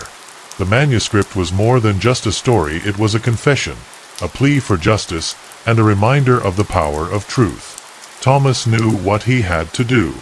He spent the next few days transcribing the manuscript, his hands moving tirelessly across the pages. When he was finished, he returned to the town square, the manuscript in hand, and called for a gathering. The townsfolk came reluctantly, their faces filled with unease, but Thomas's presence held them in place. He read from the manuscript, his voice steady and strong, the words echoing through the square. As he spoke, the tension in the air began to dissolve, replaced by a sense of understanding and closure. The truth was painful, but it was necessary, a step toward healing and reconciliation. When he finished, the square was silent, the weight of Samuel's story hanging heavy in the air. One by one, the townsfolk approached Thomas, their expressions filled with gratitude. They spoke of the burden that had been lifted, of the hope that had been restored. Arthur was among them, his eyes glistening with tears. "You've given us peace," he said, his voice trembling with emotion. Thomas nodded, his heart full but his spirit unyielding. He had uncovered another story, another piece of the past, and in doing so, he had helped a town find its way forward. That evening, as the sun set over Ravenswood, Thomas stood by the river, the manuscript in his hands. He felt Samuel's presence beside him, a quiet energy that filled the air. "Thank you," the whispers said, their voices soft but clear. Thomas smiled, his heart full of gratitude and purpose. The road stretched endlessly before him, the horizon a blend of colors as the sun dipped below the hills. He drove with a sense of fulfillment, the whispers of Ravenswood fading into the distance but their echoes remaining a reminder of the power of stories and the enduring connection between the past and the present. The journey continued, the road stretching endlessly before Thomas as he left Ravenswood behind. The rolling hills gave way to dense forests, their towering trees casting long shadows in the early morning light. He drove with no particular destination, the hum of the engine a familiar comfort, until he reached a small town called Blackthorn. Nestled deep in the woods, the town had an air of mystery, its name evoking images of dark legends and untold secrets. Something about it called to him, a quiet pull that he couldn't ignore. He decided to stop, the weariness in his bones urging him to rest. Blackthorn was unlike any place he had visited before. The streets were narrow and winding, the buildings old and weathered, their facades etched with time. The air was thick with the scent of pine and damp earth, and a strange stillness hung over the town, as if it were holding its breath. The townsfolk moved quietly, their faces somber and their eyes filled with a quiet sadness. When Thomas asked about the town's history, they offered little, their answers short and guarded. He sensed that there was something they weren't saying, a story they were reluctant to share. He found a small inn called the Hollow Oak, its sign swaying gently in the breeze. The owner, a man named Edwin, greeted him with a nod and showed him to his room, which overlooked the forest. The view was hauntingly beautiful, the trees stretching endlessly into the horizon, their branches twisted and gnarled. Thomas felt a sense of unease, as if the forest were watching him, its presence lingering just beyond the edge of his awareness. He settled in, the quiet of the room amplifying the whispers that seemed to echo in his mind. The next morning, he ventured into the forest, drawn by an inexplicable pull. The trees were ancient, their bark rough and weathered, and the path was overgrown, as if it hadn't been walked in years. As he walked, the whispers grew louder, their voices urgent and filled with emotion. He followed them deeper into the woods, his heart pounding with anticipation. The air grew colder, the light dimmer, until he reached a clearing where a crumbling stone structure stood. It was an old church, its facade cracked and worn, but its presence commanding. Inside, the church was dark and damp, the air thick with the scent of moss and decay. The pews were overturned, the altar covered in dust, but there was a quiet energy that filled the space. Thomas felt a presence, a quiet strength that lingered in the air. He explored the church, his footsteps echoing in the silence, until he found a small room hidden behind a curtain of vines. Inside, he discovered a journal lying open on a table, its pages filled with neat handwriting. The entries were written by a woman named Eleanor, who had been the church's caretaker decades ago. Eleanor's words were filled with love and devotion, her dedication to the church evident in every line. She spoke of the town's history, of the people who had once gathered in the church, and of the storm that had torn the community apart. The final entry was haunting. "They have turned their backs on this place, but I will not abandon it. The church is more than just a building, it is a sanctuary, a reminder of the love we once shared." Her words resonated deeply with Thomas, her unwavering faith a stark contrast to the town's current state. He returned to Blackthorn with the journal, determined to share Eleanor's story with the townsfolk. The people were skeptical, their expressions filled with doubt, but Thomas persisted. He spoke of the church's history, of the love and unity it had once represented, and of the need to preserve it as a symbol of hope. The townsfolk listened reluctantly, their defenses slowly crumbling as the weight of Eleanor's words sank in. By the end of his speech, the air was thick with emotion, the silence heavy with unspoken regrets. One by one, the townsfolk approached Thomas, their expressions filled with gratitude. They spoke of the memories the church held, of the love that had once bound the community together. Edwin, the innkeeper, was among them, his eyes glistening with tears. "We've forgotten who we are," he said, his voice trembling with emotion. "But perhaps it's not too late to remember." His words were a turning point, a moment of unity that felt like a breath of fresh air. Over the next few days, the town began to change. The church was cleaned and restored, its presence once again a source of pride. The townsfolk gathered there, their voices filling the space with laughter and song. Thomas felt a sense of fulfillment, a deep understanding of the impact he was making. He knew he was exactly where he was meant to be. His journey a testament to the power of stories and the enduring connection between people and the places they call home. As the days passed, Thomas grew closer to the townsfolk, their shared experiences creating a bond that felt unbreakable. He spent hours with Edwin, the innkeeper, listening to stories of Blackthorn's past and the people who had shaped it. Sarah, the waitress from the diner, opened up about her family's history, her voice filled with pride and sorrow. Even Arthur, the former librarian from Ravenswood, visited, his presence a reminder of the threads that connected his journey. Each story added depth to the tapestry of his own life, and he felt a profound sense of gratitude for the connections he had made. One evening, as the sun set over Blackthorn, Thomas stood in the church, the journal in his hands. He felt Eleanor's presence beside him, a quiet energy that filled the air. "Thank you," the whispers said, their voices soft but clear. Thomas smiled, his heart full of gratitude and purpose. The road stretched endlessly before him, the horizon a blend of colors as the sun dipped below the trees. He drove with a sense of fulfillment, the whispers of Blackthorn fading into the distance but their echoes remaining a reminder of the power of stories and the enduring connection between the past and the present. The journey continued, the road stretching endlessly before Thomas as he left Blackthorn behind.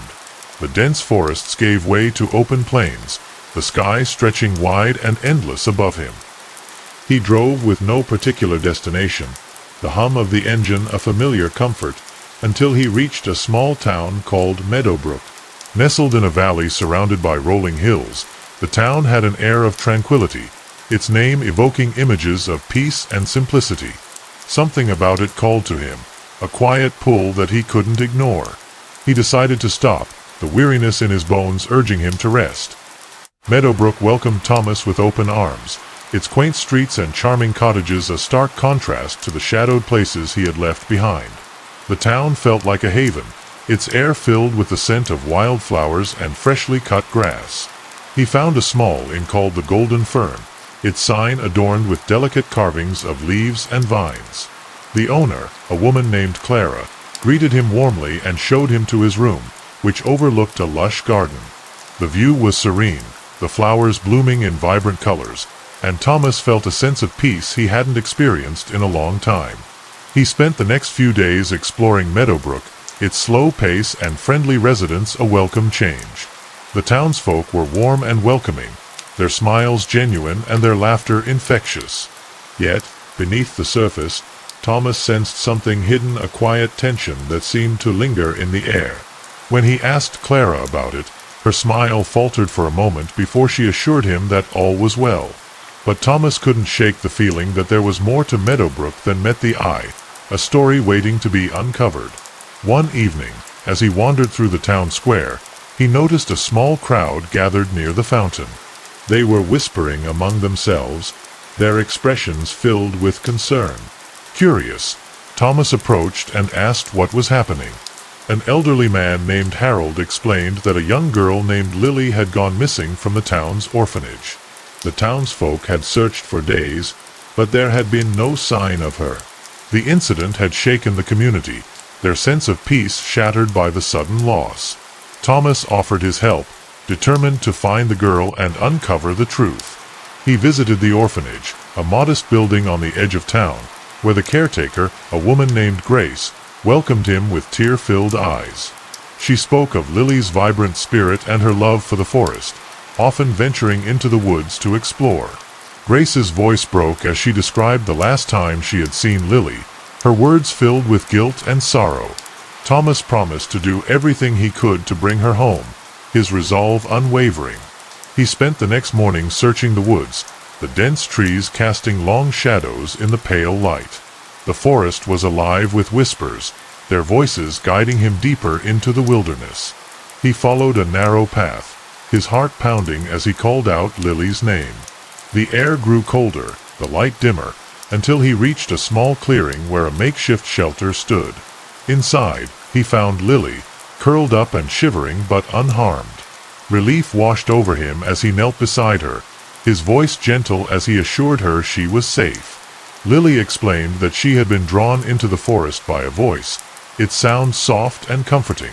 She had followed it, thinking it was a friend, but soon realized she was lost. The voice had disappeared, leaving her alone in the woods. Her words sent a chill down Thomas's spine, the echoes of her experience lingering in his mind. He carried her back to the town, the whispers of the forest growing quieter as they left the clearing behind. The townsfolk erupted in cheers as Thomas returned with Lily, their joy palpable. Grace hugged the girl tightly, her tears of sorrow replaced by tears of gratitude. Harold clasped Thomas's hand, his grip firm and his eyes filled with admiration. The story of Lily's rescue spread quickly, the town's sense of unity restored. But Thomas couldn't shake the feeling that there was more to the story, a mystery that went beyond Lily's disappearance. Over the next few days, Thomas delved deeper into Meadowbrook's history, determined to uncover the truth. He discovered that the forest held a dark past, a legend of a spirit said to lure people into the woods, its intentions unknown. The story had been passed down for generations, a cautionary tale to keep children from wandering too far. But the townsfolk had dismissed it as mere folklore, their faith in the forest's beauty overshadowing its darker side. Thomas wondered if there was more to the legend, a truth hidden within the whispers. He returned to the forest, drawn by the need to understand. The whispers grew louder as he ventured deeper, their voices filled with sorrow and longing. He followed them to the clearing where he had found Lily, the shelter now bathed in sunlight. He noticed something he had missed before, a small, weathered stone with an inscription barely legible. It marked the grave of a young girl named Sarah, who had disappeared in the forest centuries ago. Her story was eerily similar to Lily's, a chilling reminder of the forest's dark past. Thomas spent hours researching Sarah's life, piecing together the fragments of her story. She had been a spirited child, her love for the forest unmatched. One day, she had wandered too far, her disappearance leaving the town in mourning. Her grave had been placed in the clearing, a tribute to the life she had lived. But the whispers suggested that Sarah's spirit still lingered, her voice calling out to those who ventured into the woods. Thomas wondered if her intention was to seek companionship or to warn others of the forest's dangers. Determined to uncover the truth, he returned to the town square, gathering the townsfolk to share Sarah's story. He spoke of her life, her disappearance, and the whispers that still echoed in the forest. The crowd listened in silence, their expressions filled with a mix of awe and unease. Harold stepped forward, his voice steady but filled with emotion. "We've treated the forest as both a friend and a foe," he said. "But perhaps it's time we understood it better." The townsfolk agreed, their sense of unity stronger than ever. They decided to honor Sarah's memory by creating a small memorial in the clearing, a place where people could reflect and remember. Thomas felt a sense of fulfillment, his journey through Meadowbrook a testament to the power of understanding and empathy. The whispers of the forest grew quieter, their voices finally at peace. As the sun set over Meadowbrook, Thomas stood in the clearing, the memorial now adorned with flowers and candles. He felt Sarah's presence beside him, a quiet energy that filled the air. "Thank you," the whispers said, their voices soft but clear. Thomas smiled, his heart full of gratitude and purpose. The road stretched endlessly before him, the horizon a blend of colors as the sun dipped below the hills. He drove with a sense of fulfillment, the whispers of Meadowbrook fading into the distance but their echoes remaining a reminder of the power of stories, and the enduring connection between the past and the present. The wind howled through the dense forests of Black Hollow, a remote Appalachian town in Virginia, as the Blackwell family gathered for the funeral of their matriarch, Margaret Blackwell. The old mansion, where the family had convened, stood isolated at the edge of the woods, its Gothic architecture casting long, eerie shadows under the pale autumn sun. For decades, Margaret had lived in seclusion, her presence a whispered legend among the townsfolk. Now, her death brought the family together under one roof for the first time in years, though the tension in the air was as thick as the fog rolling in from the mountains. The funeral service was held in the small, decrepit church at the edge of the town, its wooden pews creaking under the weight of mourners. The priest's voice trembled as he recited the eulogy, his eyes constantly darting to the casket as if expecting something to happen. Outside, crows perched on the church's steeple, their cawing echoing like an omen. The townsfolk who attended kept their distance from the Blackwell family, their whispered conversations filled with unease. "She was a strange one woman muttered, clutching her coat tightly. "They say she made a deal with the devil to protect her family." Back at the mansion, the atmosphere was no less unsettling. The family sat in the dimly lit parlor, the fire in the hearth casting flickering shadows on the walls. Sarah, the eldest granddaughter, sat rigidly in an armchair, her eyes fixed on the portrait of Margaret hanging above the fireplace. The painting seemed to watch over them, its stern expression almost alive. Thomas, the oldest son, paced back and forth, his frustration evident. "Why did she have to die now?" he muttered, more to himself than anyone else. "She left us with nothing but this damn house." Ethan, the youngest of the Blackwell siblings, sat quietly on the couch, his hands trembling as he clutched a cup of tea. He had always been close to Margaret, often spending summers at the mansion while his siblings avoided it. To him, the house felt like a second home, but now it felt cold and alien. He couldn't shake the feeling that something was watching him, its presence lurking in the corners of the room. The air smelled faintly of damp earth and rotting wood, though no one else seemed to notice it.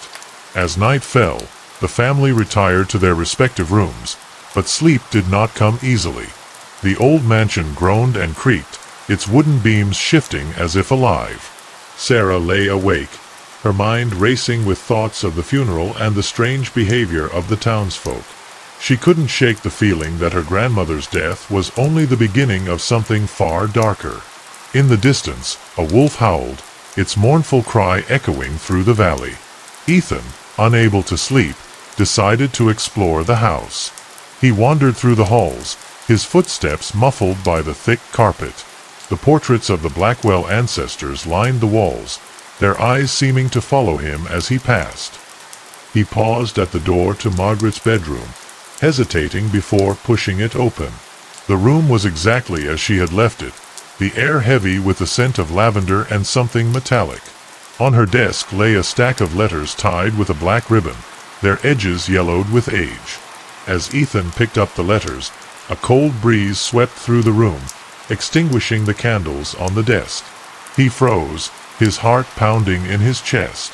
The sound of whispers filled the air, though the room was empty. He dropped the letters and backed away, his eyes darting around the room. In the corner, a shadow moved, its shape shifting and growing larger. Ethan bolted out of the room, slamming the door behind him. The next morning, the family gathered in the dining room for breakfast, though the meal was somber and silent. Sarah noticed the dark circles under Ethan's eyes and asked if he was okay, but he simply nodded, unable to bring himself to speak about what he had experienced. Thomas, as usual, was preoccupied with his own thoughts, his frustration with the situation evident in his every word. The sound of a car pulling up outside broke the silence, and the family tensed. It was the lawyer, a gaunt man with a skeletal face and a nervous demeanor. He carried a briefcase and an air of foreboding, his presence unsettling everyone in the room. "I'm here to read the will," he announced, his voice trembling slightly. The family exchanged uneasy glances as they moved to the parlor, where the lawyer took a seat by the fireplace. He opened his briefcase and pulled out a stack of documents, the weight of the moment pressing heavily on everyone. As the lawyer began to read, the room grew colder, the fire in the hearth flickering as if struggling to stay alive. Margaret's will was straightforward at first, dividing her possessions among the family. But then the lawyer paused, his hands shaking as he read the final instruction. "Upon my death," he began, his voice barely above a whisper, "you must perform the ritual of the red moon. It must be done on the night of the next blood moon, or the curse will fall upon you all." The family sat in stunned silence, the words hanging in the air like a death sentence. Sarah was the first to speak, her voice trembling. "What curse? What is she talking about?" The lawyer shook his head, his face pale. "I don't know," he admitted, "but she was very clear about this. If you don't do it, something terrible will happen." Thomas scoffed, dismissing it as nonsense, but Ethan felt a chill run down his spine. After the lawyer left, the family remained in the parlor, the tension between them palpable. Sarah suggested they look through Margaret's belongings for clues, but Thomas refused, insisting they ignore the will entirely. "She's gone," he said coldly. "We don't owe her anything." Ethan, however, couldn't shake the feeling that they were being watched, the presence in the house growing stronger with each passing moment. That night, as the family tried to sleep, the whispers returned, their voices soft but insistent. Sarah heard them outside her door, their words unintelligible but filled with malice. Thomas dismissed them as the wind, but even he couldn't ignore the feeling of unease that settled over the house. Ethan, once again, found himself wandering the halls, drawn to the portrait of Margaret in the parlor. Her eyes seemed to glow in the moonlight, a faint smile playing on her lips. As the night wore on, the family began to experience strange phenomena. Doors opened and closed on their own, the sound of footsteps echoed through the halls, and the temperature in the house dropped to near freezing. Sarah awoke to find claw marks on her bedroom door, while Thomas discovered his belongings scattered across the floor, though he was certain he had left them untouched. Ethan, too frightened to sleep, sat in the parlor, his eyes fixed on the portrait of Margaret. By morning, the family was exhausted and on edge. Sarah insisted they take the will seriously, though Thomas remained stubbornly resistant. Ethan, however, knew they had no choice. Whatever curse Margaret had spoken of was real, and it was already manifesting in the house. The lawyer had mentioned the red moon, a celestial event that was only a few weeks away. If they didn't act soon, the family would be consumed by whatever darkness Margaret had unleashed. As they prepared to search the house for answers, the weight of their grandmother's warning hung over them like a storm cloud. The mansion, once a symbol of their family's legacy, now felt like a prison, its walls closing in around them. The air was thick with tension, the whispers growing louder with each passing moment. Whatever lay ahead, the Blackwell family knew their lives would never be the same. The Blackwell family gathered in the parlor once again, the lawyer's words still echoing in their minds. The air was heavy with tension, the weight of the will pressing down on them like a suffocating blanket. Sarah sat in the armchair closest to the fireplace, her fingers nervously tracing the rim of her teacup. Thomas stood by the window, his arms crossed, his face set in a scowl. Ethan hovered near the doorway, his eyes darting around the room as if expecting something to jump out at him. The lawyer's briefcase lay open on the table, the documents inside seeming to radiate an ominous energy. The lawyer, Mr. Hargrove, cleared his throat and began to read the will in a shaky voice. "To my beloved granddaughter, Sarah Blackwell, I leave the family heirlooms, including the silver locket and the antique mirror." Sarah's eyes widened as she glanced at the mirror hanging on the wall, its surface dull and tarnished with age. It had always been in the parlor, but now it seemed to take on a sinister presence. "To my grandson, Thomas Blackwell, I leave the land and the house itself." Thomas scoffed, muttering under his breath about how it was a burden more than an inheritance. "And to my youngest grandson, Ethan Blackwell," the lawyer continued, his voice faltering slightly, "I leave the contents of the attic, including my personal journals and the key to the old chest." Ethan's heart skipped a beat at the mention of the chest. He had seen it once as a child, hidden behind a stack of boxes, its lock rusted shut. The lawyer paused, his eyes scanning the document for the next line. "However," he said, his voice dropping to a near whisper, "there is one condition that must be met by all of you." The room fell silent, the air crackling with anticipation. The lawyer adjusted his glasses and continued. "In the event of my death, you must perform the ritual of the red moon. It must be done on the night of the next blood moon, or the curse will fall upon you all." Sarah's teacup slipped from her hands, shattering on the floor. Thomas turned from the window, his face a mixture of anger and disbelief. "What the hell is this?" he demanded, his voice rising. "What curse? What ritual?" The lawyer shook his head, his hands trembling as he held the document. I don't know the details, he admitted. But she was very clear about this. If you don't do it, something terrible will happen. Ethan felt a chill run down his spine, his mind racing with thoughts of what the curse might entail. The lawyer handed them a separate envelope, its wax seal bearing the same symbol as the altar in the basement. Inside are the instructions, he said. I suggest you take this seriously. After the lawyer left, the family sat in stunned silence, the envelope lying untouched on the table. Sarah was the first to speak, her voice trembling. We need to find out what this is about. We can't ignore it. Thomas rolled his eyes, pacing the room. This is ridiculous. She was crazy, and now she's dragging us into her nonsense. Ethan picked up the envelope, his fingers brushing against the wax seal. It felt warm, as if radiating a strange energy. Against Thomas's protests, Sarah and Ethan decided to explore the attic, hoping to find more information about the ritual. The attic was a cluttered mess of old furniture, boxes, and forgotten memories. Dust hung in the air, catching the light from the single bulb dangling from the ceiling. Ethan found the chest almost immediately, its surface covered in cobwebs.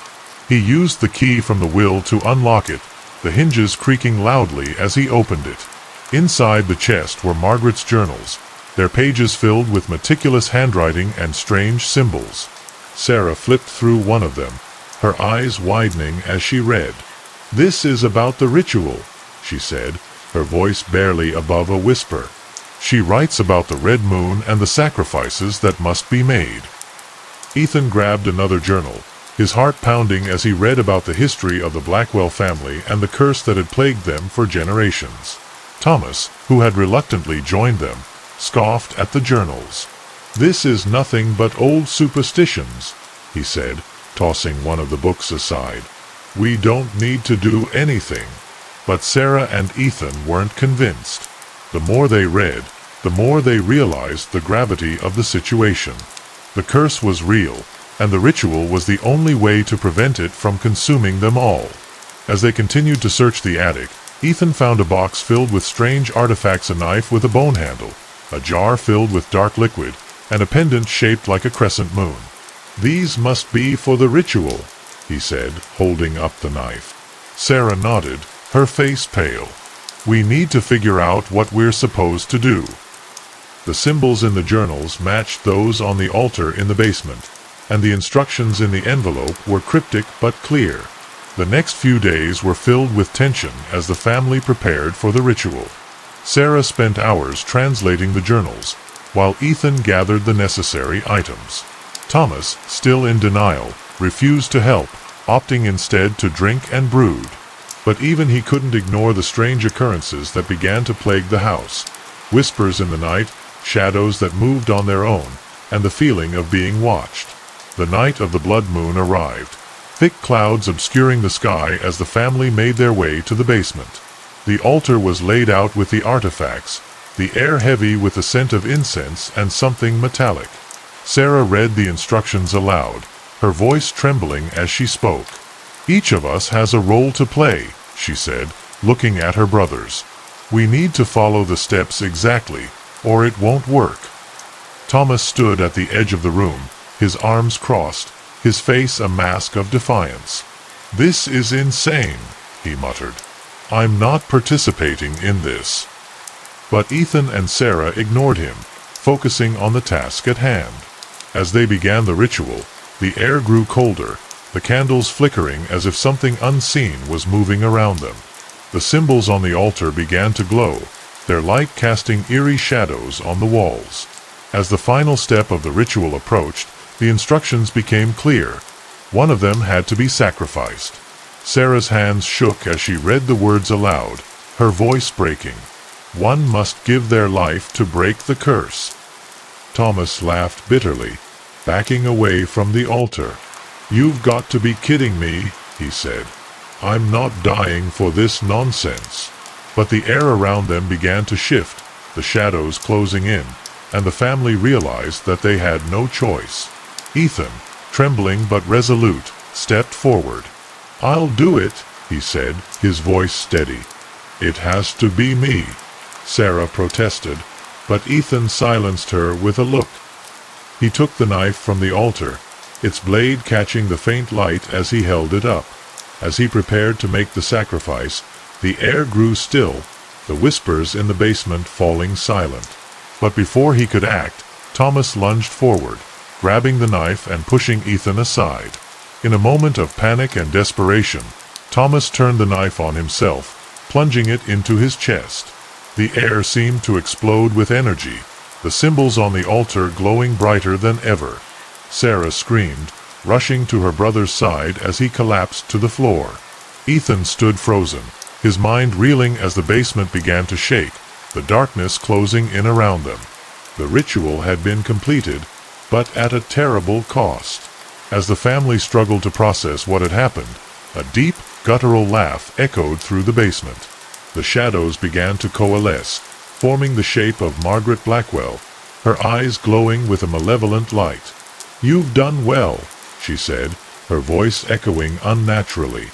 "But the curse is far from broken. It has only just begun." The basement fell silent once more, leaving Sarah and Ethan alone with the body of their brother and the realization that they were now part of something far darker than they could have imagined. The basement was eerily silent, the air thick with the metallic scent of blood and the faint, lingering aroma of burnt herbs. Sarah knelt beside Thomas's lifeless body, her hands trembling as she pressed them against his chest, as if she could somehow undo what had just happened. Ethan stood frozen, the ancient knife still clutched in his hand, its blade now stained crimson. The symbols on the altar had stopped glowing, but the room felt alive, as if the walls themselves were breathing, watching. Sarah's voice broke the silence, her words choked with grief and fear. "What have we done?" she whispered, her tear-streaked face illuminated by the flickering candlelight. Ethan shook his head, his mind racing. The ritual was supposed to break the curse, to save them, but instead it had claimed Thomas. And now Margaret's voice, her laugh echoed in their minds, a haunting reminder that whatever they had unleashed was far from over. The letter they had found in the attic lay on the altar, its edges singed as if touched by fire. Ethan picked it up carefully, his hands shaking as he unfolded it. The instructions were written in a language none of them could fully understand, but the symbols and diagrams were clear enough. "There's more," he said, his voice trembling. "This isn't the end. We have to keep going, or the curse will take us all." Sarah looked up at him, her eyes wide with shock. "Are you serious? Thomas is dead, Ethan. We need to get out of here, not play along with this madness." But Ethan shook his head, his resolve hardening. "Don't you feel it?" he asked, his voice low. "The house, it's alive. It's watching us. If we leave now, it's going to follow us. We have to finish this." The letter detailed the next steps of the ritual, each one more cryptic and terrifying than the last.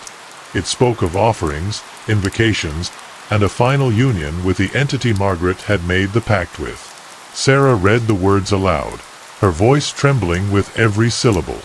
To break the curse, the blood of the family must be given willingly. The sacrifice of one is not enough. The chain must be severed, and the bond must be broken. "What does that mean?" Ethan asked, his voice barely above a whisper. Sarah shook her head, her fingers tracing the strange symbols that adorned the letter. "I don't know," she admitted. "But whatever it is, it's not going to be easy." The house seemed to respond to her words, the floorboards creaking in agreement, the shadows deepening as if the walls were closing in. The siblings decided to search the house for more clues, desperate to understand what the letter meant. The air grew colder with every step they took, their breath visible in the dim light. The portraits of Blackwell ancestors seemed to follow them, their eyes glowing faintly in the darkness. Sarah led the way, her flashlight casting long shadows on the walls, while Ethan followed close behind, the knife still in his hand. They reached the attic once more, the place where it had all begun. The chest was still open, its contents spilling out onto the floor. Sarah knelt beside it, pulling out more journals and artifacts. "Look at this," she said, holding up a leather-bound book. The pages were filled with sketches and notes, detailing the history of the ritual and the entities involved. Ethan took it from her, his hands trembling as he flipped through the pages.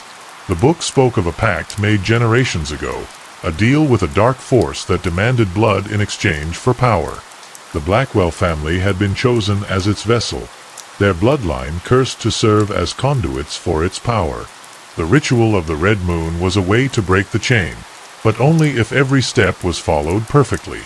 And now, with one step incomplete, the curse had only grown stronger. Sarah's eyes widened as she read further, her voice trembling as she spoke. "It's not just about sacrificing one of us," she said.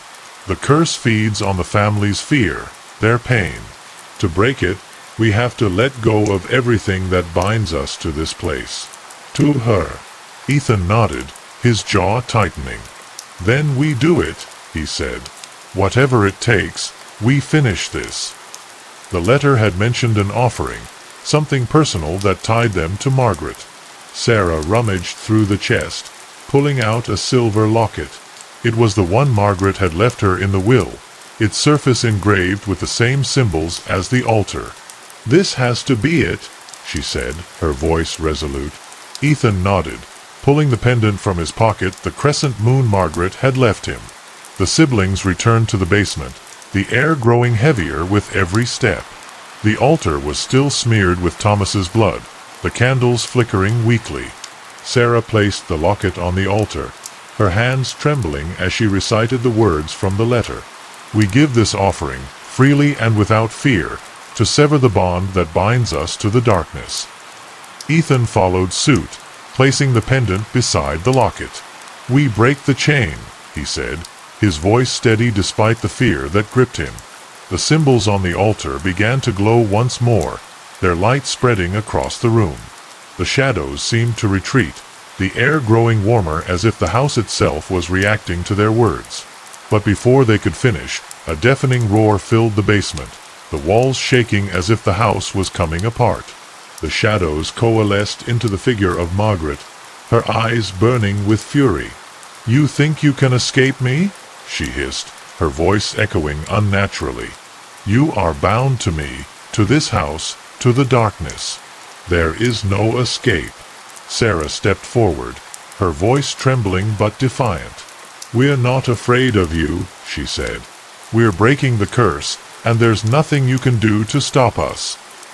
Margaret's laughter filled the room, the sound so loud it felt like it was inside their heads. "Foolish children," she sneered. "The curse is eternal.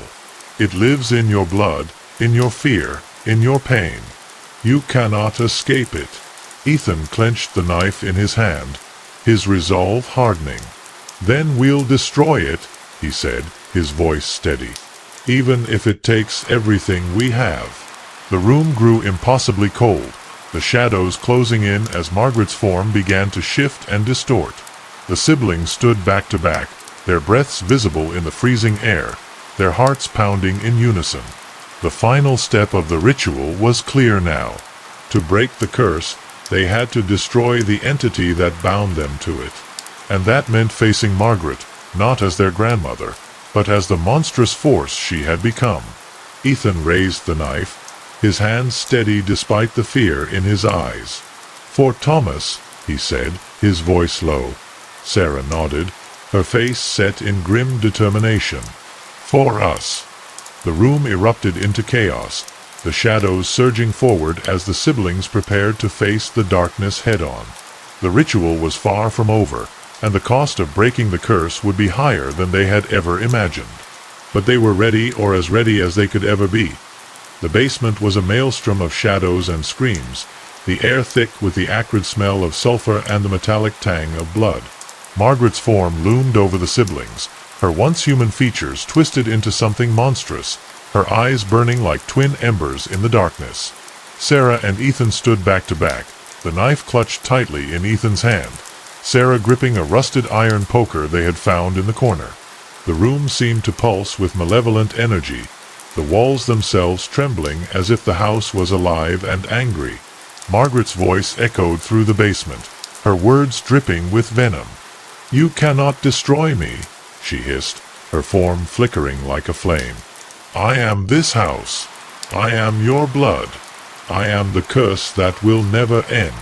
Sarah's grip tightened on the poker, her knuckles white as she met her grandmother's gaze. "We're not afraid of you," she said, her voice trembling but steady. "We're finished letting you control us."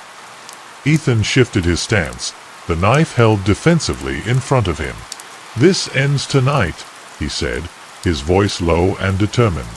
Margaret laughed, the sound sharp and grating, her form shifting into a cloud of black smoke that swirled around the siblings. The room grew colder, the candles on the altar extinguishing one by one, leaving only the faint glow of the symbols carved into the wood. Sarah and Ethan exchanged a glance, their unspoken communication clear. They had to act now. Sarah lunged forward with the poker, aiming for the heart of the shadowy figure, but her weapon passed through it as if it were nothing but air. Margaret's laughter filled the room, her voice taunting them. "You cannot harm me," she sneered. "I am beyond your petty weapons." Ethan stepped forward, the knife glowing faintly with an otherworldly light. "Maybe," he said, his voice steady, "but this isn't a petty weapon." The symbols on the altar began to glow brighter, the light spreading across the room as Ethan raised the knife.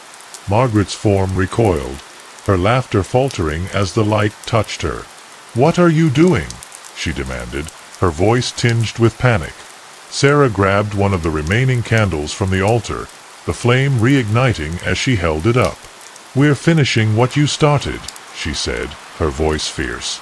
Ethan stepped forward again, the knife's light growing stronger with every step. "Your time is over," he said, his voice echoing with an authority that surprised even him. Margaret's form began to unravel, the shadows that made up her body dissipating like smoke in the wind. She screamed, the sound inhuman and piercing, the walls of the basement cracking under the force of her fury. The siblings pressed on, the light from the knife and the candle driving her back. The final step of the ritual was clear now. They had to destroy the altar, the physical manifestation of the curse that bound their family. Sarah dropped the candle onto the altar, the dried herbs and offerings igniting instantly. Ethan plunged the knife into the center of the altar, the blade sinking into the wood with a sickening crunch. The room exploded with light, the force of it throwing the siblings backward. When the light faded, the basement was silent. The altar was gone, reduced to ash and splinters, the symbols erased as if they had never existed. Sarah and Ethan lay on the floor, their bodies bruised and battered, their breaths coming in ragged gasps. The house felt different now, the oppressive weight of the curse lifted, the air clean and still. Ethan sat up slowly, his hand still clutching the knife, now dull and lifeless. "Is it over?" Sarah asked, her voice barely above a whisper. Ethan nodded, his eyes scanning the room for any sign of Margaret or the shadows. There was nothing, only the faint glow of the setting sun through the cracks in the basement windows. He helped Sarah to her feet, the two of them clinging to each other for support. The house creaked softly, the sound no longer menacing but almost comforting, as if it was finally at peace. They made their way upstairs, the mansion feeling strangely welcoming now, the air warm and light. The portraits of the Blackwell ancestors no longer seemed to watch them, their faces calm and serene. The siblings collapsed onto the couch in the parlor, their bodies exhausted but their minds at ease. For the first time in days, they felt safe. But as they sat there, the letter from the attic caught Ethan's eye. It lay on the table, its edges singed but otherwise intact. He picked it up, his stomach sinking as he read the final line. "The curse is broken, but the cost is eternal. The blood of the Blackwells will always carry the mark of darkness." Sarah looked at him, her face pale. "What does that mean?" Ethan shook his head, the weight of the words settling over him. "I don't know," he said, his voice heavy. But I think it's not as over as we thought. The house creaked again, the sound almost like a whisper, and the siblings exchanged a glance. They had broken the curse, but at a cost they didn't yet understand. The darkness was gone, but its mark remained, a shadow over their bloodline that would linger for generations. The siblings sat in silence, the weight of what they had done pressing down on them. They had survived, but at a cost that could never be undone. The curse was broken, but its legacy lived on, a reminder that some darkness could never truly be erased. The Blackwell family was free, but the price they had paid would haunt them forever. As the sun set over Black Hollow, the house stood silent, its secrets buried but not forgotten. The curse was broken, but the scars it left behind would never heal. Ethan and Sarah sat together, their bond stronger than ever, but their hearts heavy with the knowledge that their fight was only the beginning. The darkness was gone, but its shadow would always follow them, a reminder of the price they had paid for freedom. The morning sun filtered through the cracked windows of the Blackwell mansion, its golden light casting long, serene shadows across the parlor. Sarah and Ethan sat on the couch, their bodies still aching from the previous night's ordeal, their minds heavy with the weight of what they had done. The house was silent, the oppressive energy that had once filled every corner now gone, replaced by an almost unsettling calm. Yet the final line of the letter echoed in their minds, a haunting reminder that the curse's legacy still lingered. "The blood of the Blackwells will always carry the mark of darkness," Sarah recited softly, her voice trembling as she stared at the singed letter in her hands. "What does that even mean?" Ethan ran a hand through his disheveled hair, his exhaustion evident in the dark circles under his eyes. "I don't know," he said, his voice low. "But I don't think we're entirely free yet." The house creaked softly, the sound no longer menacing but still unsettling, as if it were whispering secrets they couldn't yet understand. They spent the next few hours cleaning up the mess left behind by the ritual, the basement now eerily calm but scarred by the events of the night. The altar was gone, its ashes swept into a corner, and the symbols on the walls had faded, their power seemingly drained. Yet Ethan couldn't shake the feeling that something was still watching them, its presence faint but unmistakable. As he carried a box of old journals up to the attic, he paused, his eyes drawn to the chest they had found days earlier. The chest was open, its contents spilling out onto the dusty floor. Ethan knelt beside it, his fingers brushing against the strange artifacts they had used in the ritual.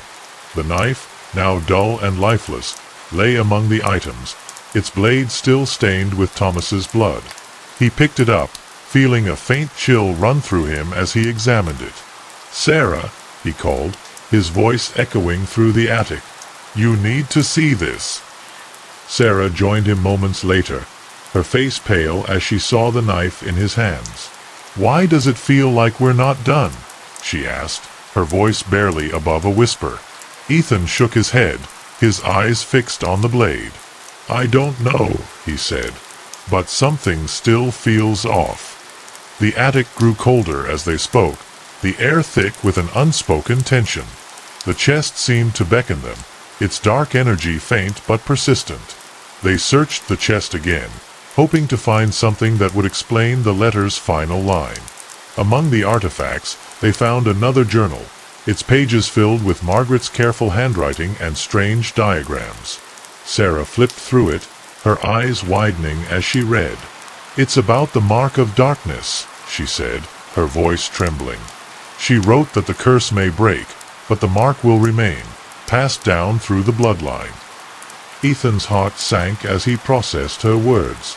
"So it's not over," he said, his voice heavy with dread. "The curse is gone, but the darkness is still with us." Sarah nodded, her hands shaking as she held the journal. "She says it's a reminder of what we've done, a taint that can't be removed." The attic grew colder still, the shadows stretching across the floor as if to emphasize her words. The siblings spent the rest of the day poring over the journal, desperate to understand the mark's significance. Margaret had written that the mark was both a warning and a burden, a reminder of the family's connection to the darkness. It could manifest in different ways, she explained, from strange occurrences to inexplicable gifts. Great, Ethan muttered, tossing the journal aside. So now we're cursed by association. Sarah didn't respond, her eyes fixed on a passage near the end of the journal. She says the mark can be managed, she said, her voice hesitant. But it requires sacrifices. Ethan's stomach churned at the word, the memory of Thomas's death fresh in his mind. No more sacrifices, he said firmly. We've given enough already. Sarah nodded, but the look in her eyes told him she wasn't convinced. As night fell, the house grew quieter, the usual creaks and groans absent. Yet the siblings couldn't shake the feeling of being watched, the faint presence lingering in the corners of their minds. They decided to sleep in the same room, too unnerved to be alone. The parlor became their makeshift bedroom, the couch and armchairs arranged into a makeshift bed. The fire in the hearth crackled softly, its warmth a small comfort against the cold uncertainty that surrounded them. But sleep did not come easily. Ethan lay awake, his mind racing with thoughts of the mark and its implications. Sarah tossed and turned beside him, her dreams plagued by visions of shadows and whispers. The house seemed to hold its breath, the silence almost oppressive. Then, just as Ethan was about to drift off, he heard it, a faint whisper, barely audible but unmistakable. "Ethan," the voice called, its tone soft but insistent. He sat up, his heart pounding, his eyes scanning the room. Sarah stirred beside him, her face pale as she heard it too. "Did you hear that?" she asked, her voice trembling. Ethan nodded, his grip tightening on the blanket. The whispers grew louder, their words unintelligible but filled with malice. The fire in the hearth flickered, the shadows in the room growing longer. "It's back," Sarah said, her voice barely above a whisper. "The darkness, it's still here." Ethan shook his head, trying to convince himself it was just their imagination, but the whispers were too real, too close. The room grew colder, the air thick with an unspoken tension. The siblings clung to each other, their breaths visible in the freezing air, their hearts pounding in unison. By morning, the whispers had faded, the room once again calm and still. But the siblings knew they couldn't ignore what had happened. The mark of darkness was real, and it was still with them, its presence faint but undeniable. They spent the day making plans, their determination stronger than ever. "We'll find a way to deal with this," Sarah said, her voice firm. "Whatever it takes." Ethan nodded, though the weight of their situation pressed heavily on him. The curse was broken, but its legacy remained, a shadow over their bloodline that could never be erased. The Blackwell family had survived, but the fight wasn't over. The darkness still lingered, a reminder of the price they had paid for freedom. As the sun set once more over Black Hollow, the house stood silent, its secrets buried but not forgotten. The siblings prepared for the next chapter of their lives, their bond stronger than ever, but their hearts heavy with the knowledge that the darkness would always follow them. The curse was broken, but its shadow remained, a reminder that some battles could never truly be won. The days that followed the ritual were a blur of exhaustion and unease. Sarah and Ethan moved through the Blackwell mansion like ghosts, their every step shadowed by the lingering presence of the mark. The house itself seemed to breathe with a quiet, watchful energy, its silence both comforting and unnerving.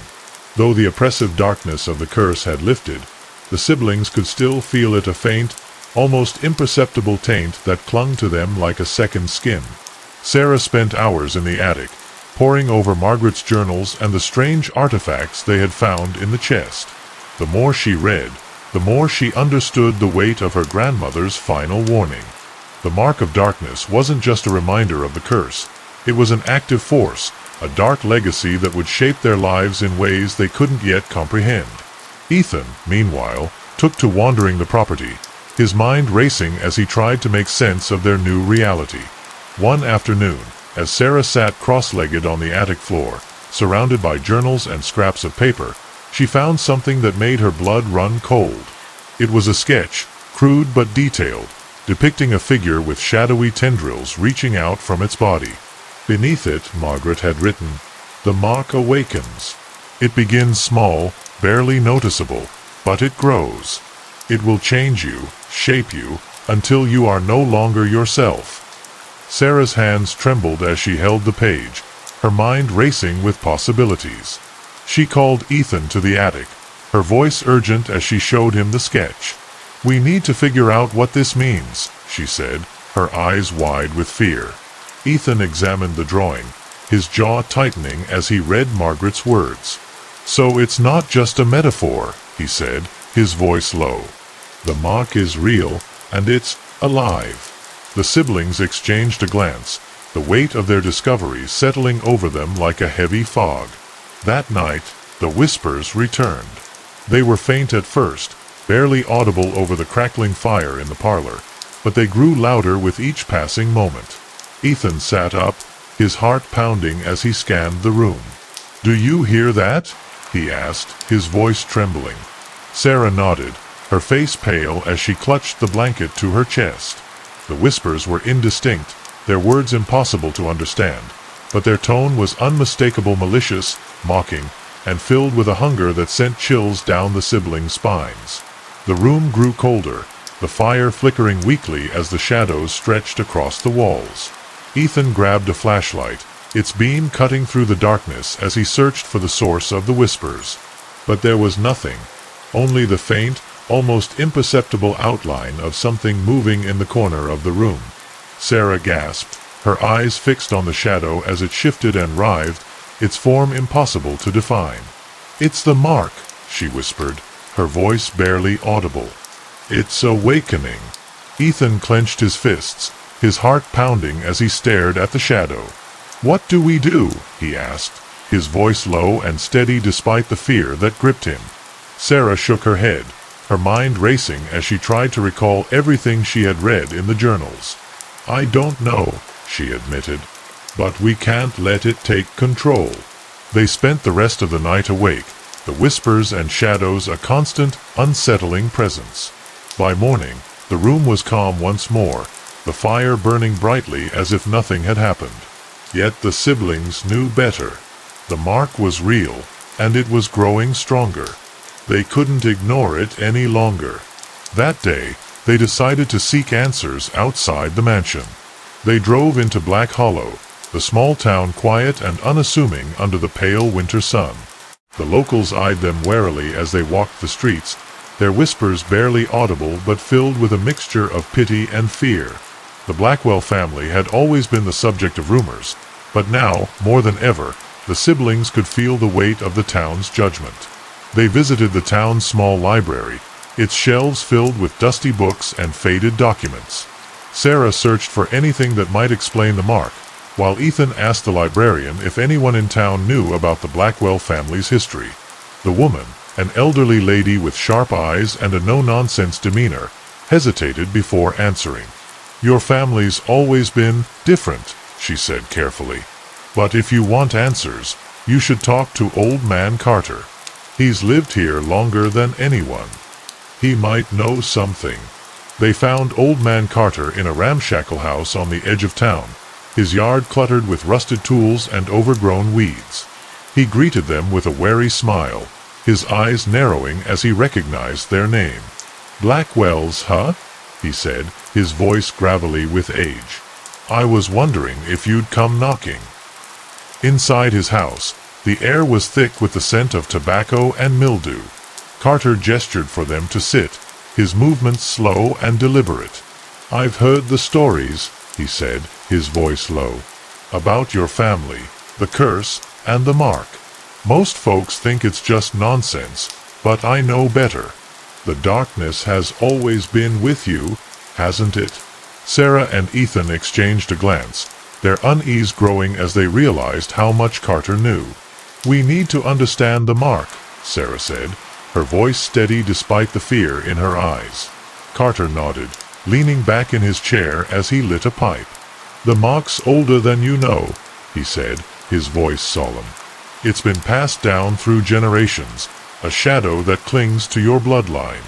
Some say it's a reminder of your family's sins. Others say it's a warning. But one thing's for sure, it's not something you can just ignore. His words hung heavy in the air, the weight of their situation pressing down on the siblings. Is there a way to stop it? Ethan asked, his voice low. Carter hesitated, his eyes dark with unease. I've heard stories, he said carefully, of rituals, sacrifices, and ancient rites. But I don't know if any of it's true. The mark's a part of you now. You'll have to learn to live with it or die trying. As they left Carter's house, the siblings felt more lost than ever. The mark was real, and it was growing stronger, its presence a constant, unsettling reminder of the darkness that still lingered within them. They returned to the mansion, their minds racing with questions and fears. That night, as they sat in the parlor, the whispers returned. This time, they were louder, their words clearer.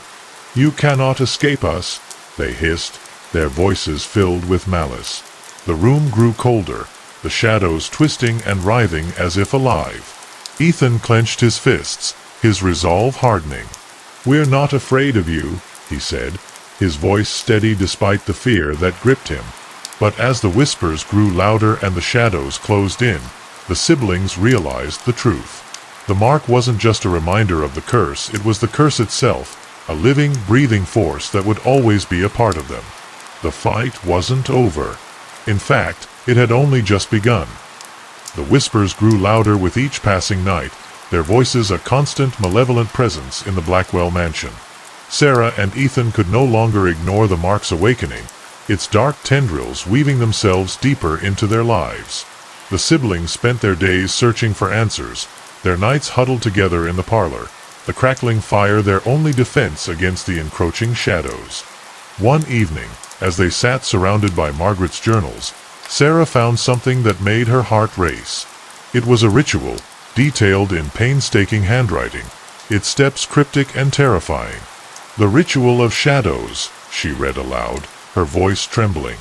A final attempt to sever the mark's hold, but only at great cost. Ethan leaned over her shoulder, his eyes scanning the page. What kind of cost? He asked, his voice low. Margaret had written that the ritual required a sacrifice, not of blood, but of memory. To sever the mark's hold, you must sever the ties that bind you to its source, she explained. You must forget the darkness, even if it means forgetting the light. Sarah's hands shook as she held the journal, her mind racing with the implications. We'd have to give up everything, our family, our past, even our identities, she said. Ethan hesitated, his jaw tightening as he processed her words. Is that even possible? He asked, his voice heavy with doubt. Sarah nodded, her eyes dark with unease. According to this, it is, she said. But it's dangerous. If we mess it up, we could lose more than just memories. The house creaked softly, its walls seeming to close in as if the mansion itself were warning them of the risks. They spent the next few days preparing for the ritual, their every step shadowed by the whispers that had become a constant presence in their lives. The instructions were clear but cryptic, requiring specific objects and symbols to be arranged in a precise pattern. Sarah worked tirelessly, her hands trembling as she carved the necessary symbols into the hardwood floor of the parlor. Ethan gathered the objects: an old pocket watch, a lock of hair, and a vial of ink, his unease growing with each step. The night of the ritual, the air in the mansion was thick with tension. The siblings stood in the center of the parlor, the fire casting long, flickering shadows across the room. The symbols glowed faintly, their light eerie and unnatural. Sarah held the journal, her voice steady as she read the incantation. Ethan stood beside her, his hands clenched into fists, his heart pounding in his chest. As they began the ritual, the whispers grew louder, their voices filled with panic and anger. The shadows in the room twisted and writhed, their forms almost human as they surged toward the siblings. You cannot escape us, the voices hissed, their words filled with malice. Sarah's voice faltered, her hands trembling as she tried to focus on the incantation. Ethan stepped forward, his presence grounding her as she continued. The symbols on the floor began to glow brighter, their light cutting through the darkness like a knife. The whispers grew louder, their voices almost deafening as they surged toward the siblings. Ethan held up the pocket watch, its hands spinning wildly as the ritual took hold. Sarah poured the ink onto the symbols, her voice rising as she completed the incantation. The room exploded with light, the force of it throwing the siblings backward. The fire in the hearth extinguished itself, leaving the room in darkness. For a moment, there was silence, the air thick with an almost oppressive stillness. Then, slowly, the fire reignited, its light warm and comforting once more. Sarah and Ethan lay on the floor, their bodies bruised and battered, their minds spinning with confusion. The whispers were gone, the shadows retreating as if they had never existed. But as they sat up, their hearts sank. The room felt empty, the warmth of the fire suddenly foreign and unfamiliar. "Sarah?" Ethan asked, his voice trembling as he turned to his sister. She looked at him, her eyes blank with confusion. "Who are you?" she asked, her voice soft but filled with unease. Ethan's heart sank as he realized the truth.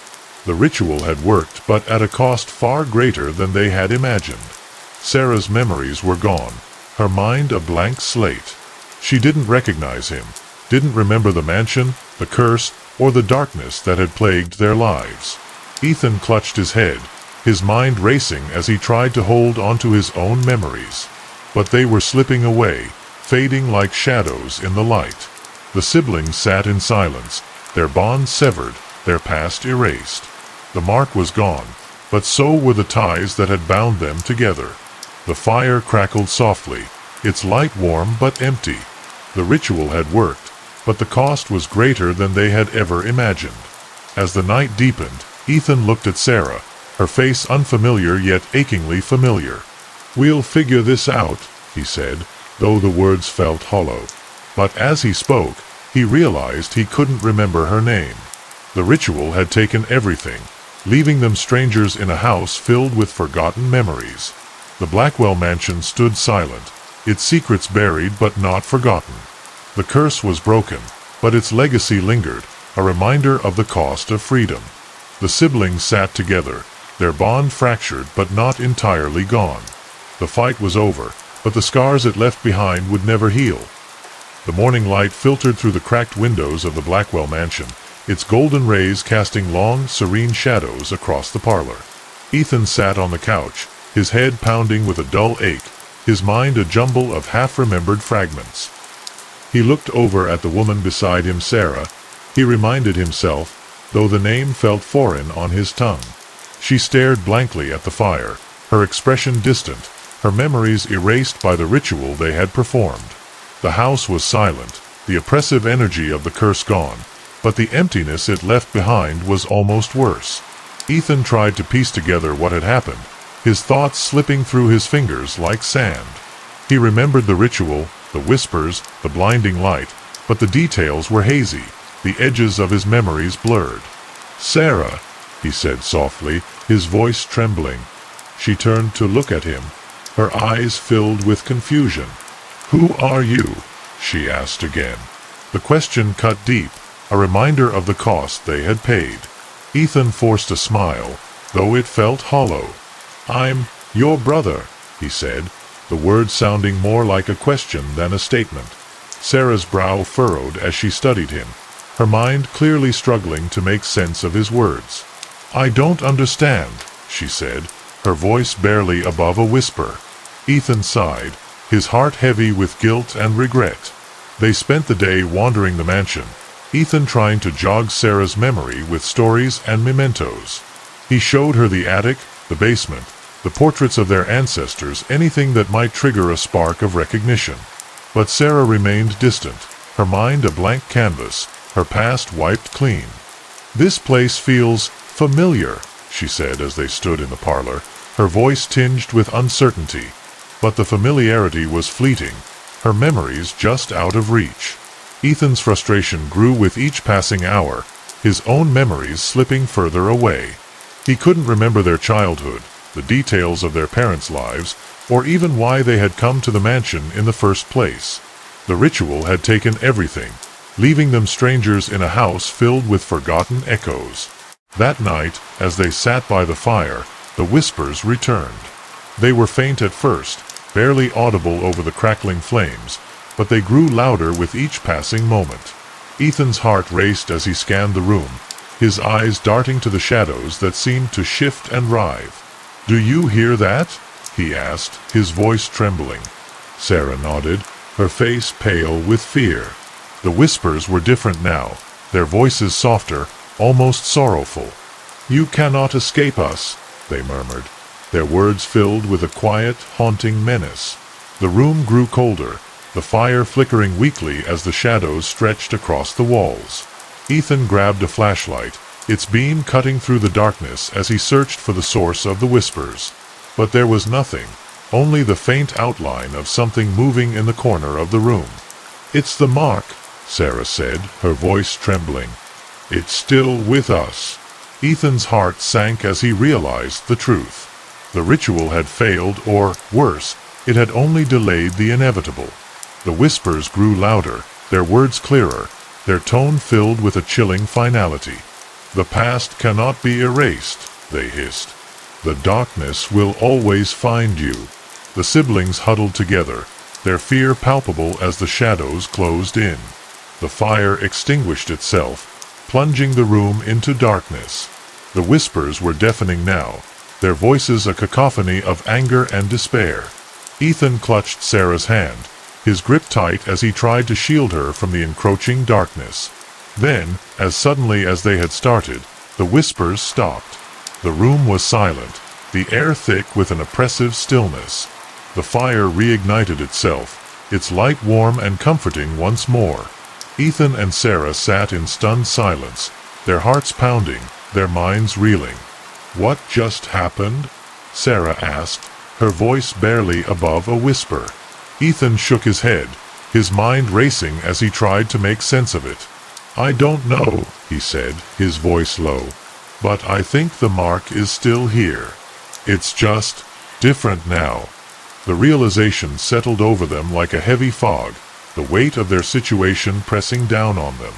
The ritual had changed something, but it hadn't broken the mark, it had only altered it. The whispers, the shadows, the cold, they were all still here, their presence faint but undeniable.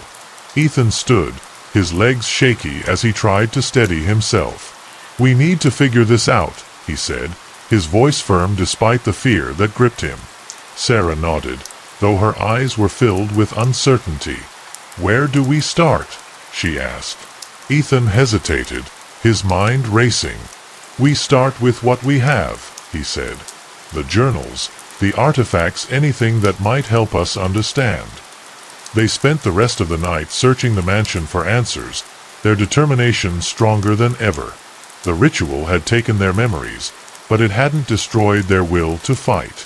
The whispers lingered in the corners of their minds, a constant reminder of the darkness that still clung to them. As the sun rose over Black Hollow, the Blackwell mansion stood silent, its secrets buried but not forgotten. The siblings worked tirelessly, their bond fractured but not entirely broken. The ritual had changed everything, but it hadn't ended their fight. The whispers returned as the sun dipped below the horizon, their voices soft but insistent. "You cannot escape us," they murmured, their words filled with a quiet, haunting menace. Ethan and Sarah sat together, their resolve hardening as they realized the truth. The mark was still with them, its presence a constant, unsettling reminder of the darkness that would always linger in their bloodline. The morning light filtered through the cracked windows of the Blackwell mansion, its golden rays casting long, serene shadows across the parlor. Ethan sat on the couch, his head pounding with a dull ache, his mind a jumble of half-remembered fragments. He looked over at the woman beside him, Sarah. He reminded himself, though the name felt foreign on his tongue. She stared blankly at the fire, her expression distant, her memories erased by the ritual they had performed. The house was silent, the oppressive energy of the curse gone, but the emptiness it left behind was almost worse. Ethan tried to piece together what had happened, his thoughts slipping through his fingers like sand. He remembered the ritual, the whispers, the blinding light, but the details were hazy, the edges of his memories blurred. "Sarah," he said softly, his voice trembling. She turned to look at him, her eyes filled with confusion. "Who are you?" she asked again. The question cut deep, a reminder of the cost they had paid. Ethan forced a smile, though it felt hollow. "I'm your brother," he said, the words sounding more like a question than a statement. Sarah's brow furrowed as she studied him, her mind clearly struggling to make sense of his words. "I don't understand," she said, her voice barely above a whisper. Ethan sighed, his heart heavy with guilt and regret. They spent the day wandering the mansion, Ethan trying to jog Sarah's memory with stories and mementos. He showed her the attic, the basement, the portraits of their ancestors, anything that might trigger a spark of recognition. But Sarah remained distant, her mind a blank canvas, her past wiped clean. "This place feels familiar," she said as they stood in the parlor, her voice tinged with uncertainty. But the familiarity was fleeting, her memories just out of reach. Ethan's frustration grew with each passing hour, his own memories slipping further away. He couldn't remember their childhood, the details of their parents' lives, or even why they had come to the mansion in the first place. The ritual had taken everything, leaving them strangers in a house filled with forgotten echoes. That night, as they sat by the fire, the whispers returned. They were faint at first, barely audible over the crackling flames, but they grew louder with each passing moment. Ethan's heart raced as he scanned the room, his eyes darting to the shadows that seemed to shift and writhe. "Do you hear that?" he asked, his voice trembling. Sarah nodded, her face pale with fear. The whispers were different now, their voices softer, almost sorrowful. "You cannot escape us," they murmured, their words filled with a quiet, haunting menace. The room grew colder, the fire flickering weakly as the shadows stretched across the walls. Ethan grabbed a flashlight, its beam cutting through the darkness as he searched for the source of the whispers. But there was nothing, only the faint outline of something moving in the corner of the room. "It's the mark," Sarah said, her voice trembling. "It's still with us." Ethan's heart sank as he realized the truth. The ritual had failed, or, worse, it had only delayed the inevitable. The whispers grew louder, their words clearer, their tone filled with a chilling finality. "The past cannot be erased," they hissed. "The darkness will always find you." The siblings huddled together, their fear palpable as the shadows closed in. The fire extinguished itself, plunging the room into darkness. The whispers were deafening now, their voices a cacophony of anger and despair. Ethan clutched Sarah's hand, his grip tight as he tried to shield her from the encroaching darkness. Then, as suddenly as they had started, the whispers stopped. The room was silent, the air thick with an oppressive stillness. The fire reignited itself, its light warm and comforting once more. Ethan and Sarah sat in stunned silence, their hearts pounding, their minds reeling. "What just happened?" Sarah asked, her voice barely above a whisper. Ethan shook his head, his mind racing as he tried to make sense of it. "I don't know," he said, his voice low. "But I think the mark is still here. It's just different now." The realization settled over them like a heavy fog, the weight of their situation pressing down on them. The ritual had changed something, but it hadn't broken the mark, it had only altered it. The whispers, the shadows, the cold, they were all still here, their presence faint but undeniable.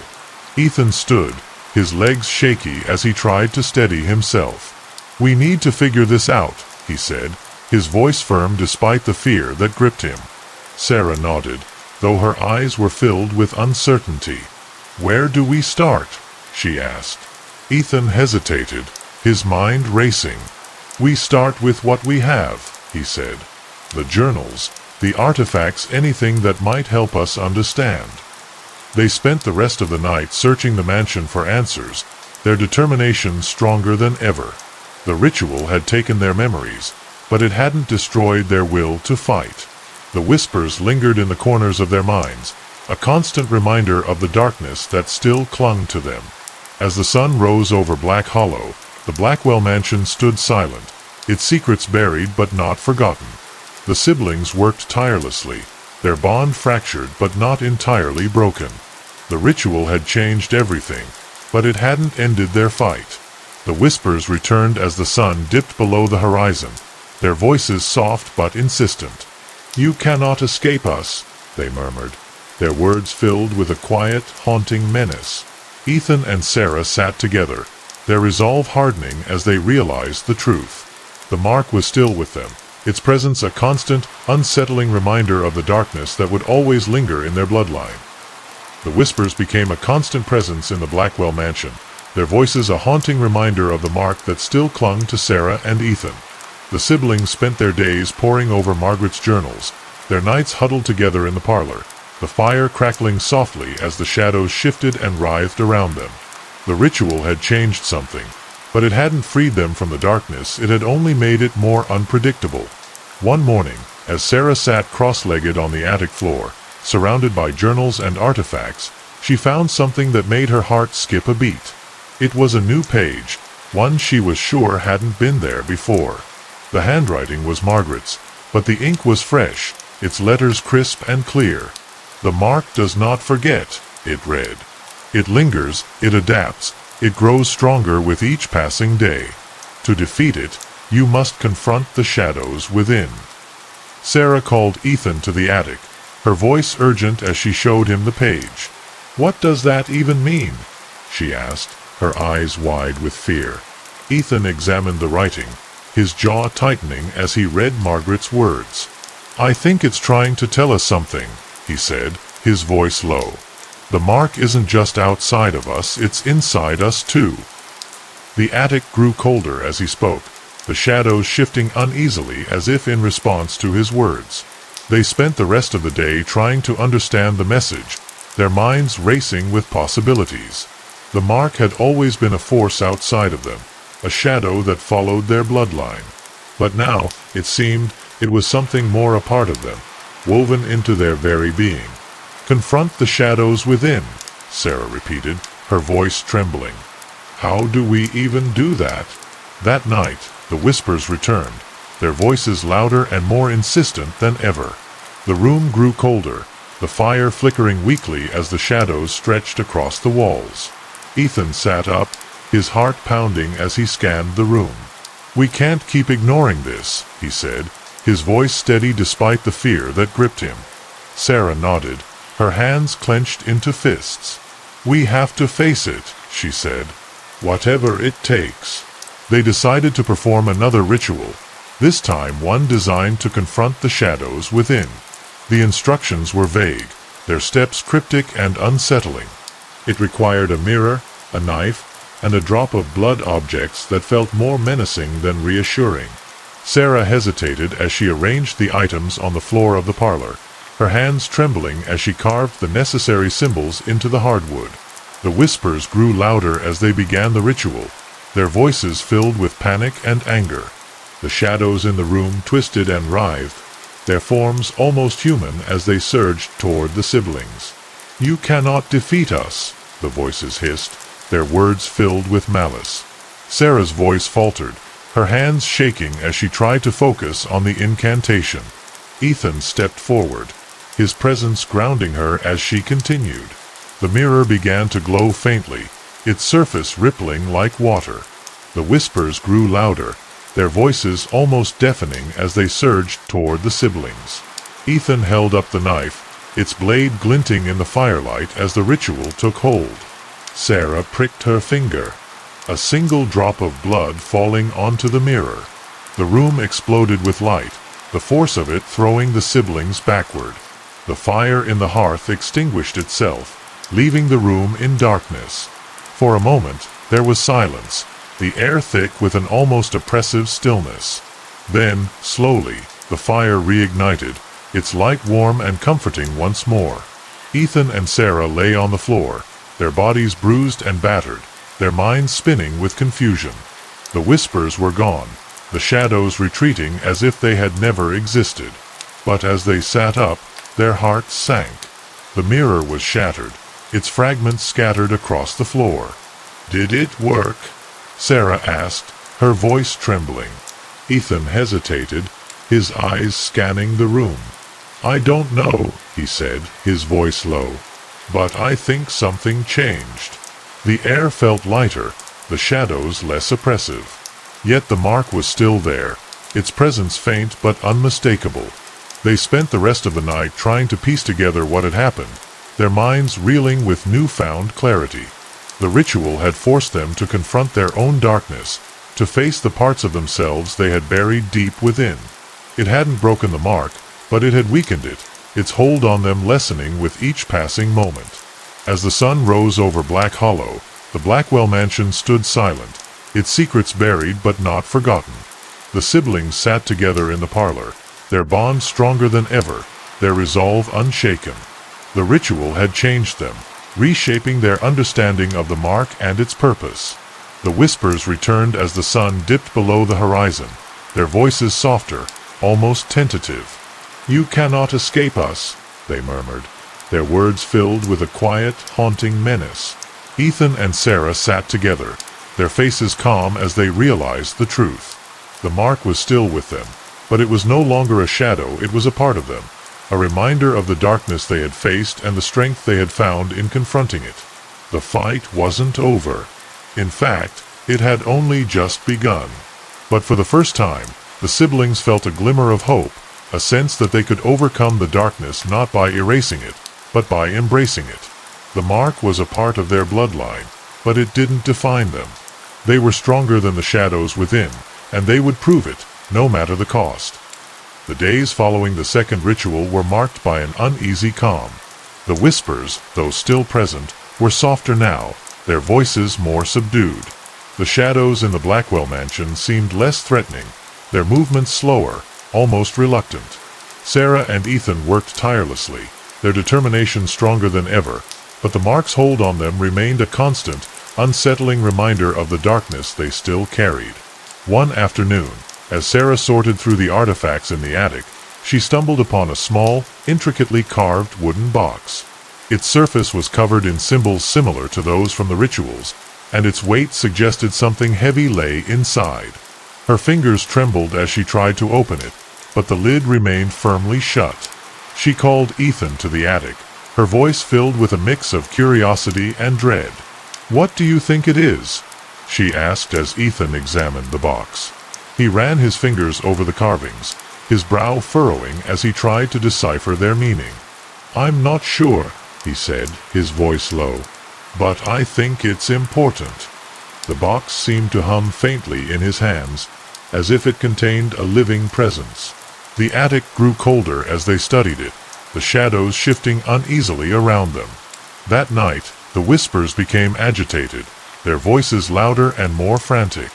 The siblings sat in the parlor, the wooden box placed carefully on the floor between them. The fire crackled softly, but its warmth felt distant, almost artificial.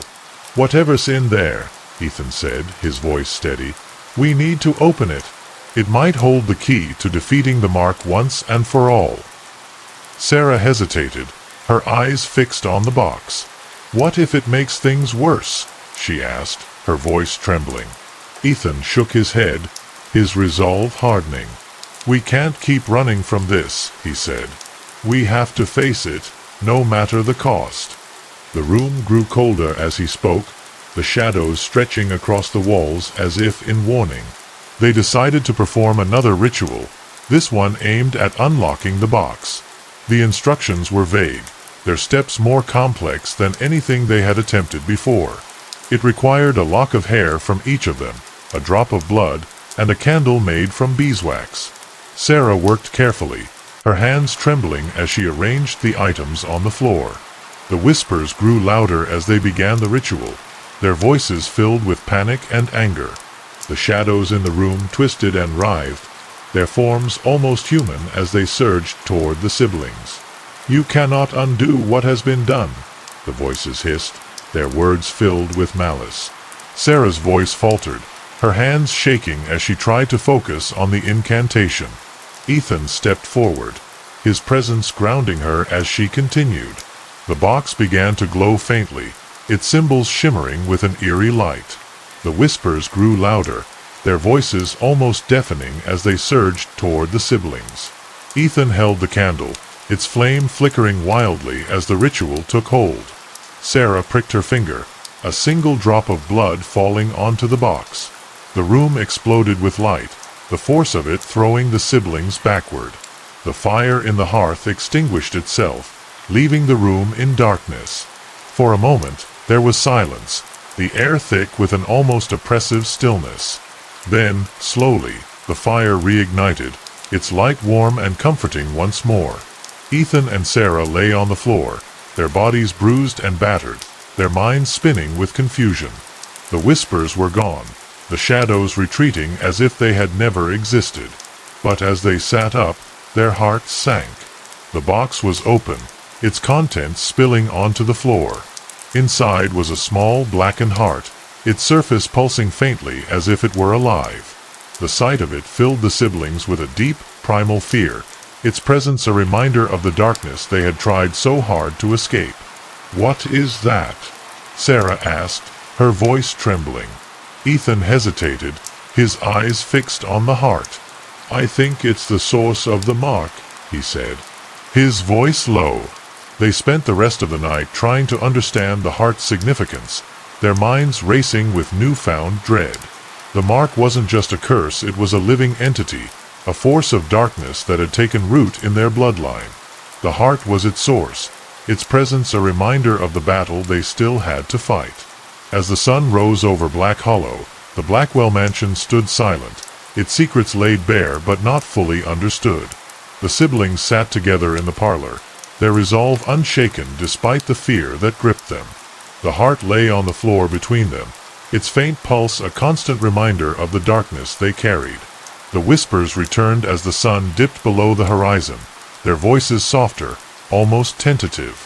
"You cannot escape us," they murmured, their words filled with a quiet, haunting menace. Ethan and Sarah sat together, their faces calm as they realized the truth. The mark was a part of them, but it didn't define them. They were stronger than the shadows within, and they would prove it, no matter the cost. The fight wasn't over. In fact, it had only just begun. But for the first time, the siblings felt a glimmer of hope, a sense that they could overcome the darkness not by erasing it, but by confronting it. The heart was the key to their freedom, and they would unlock its secrets, no matter the cost.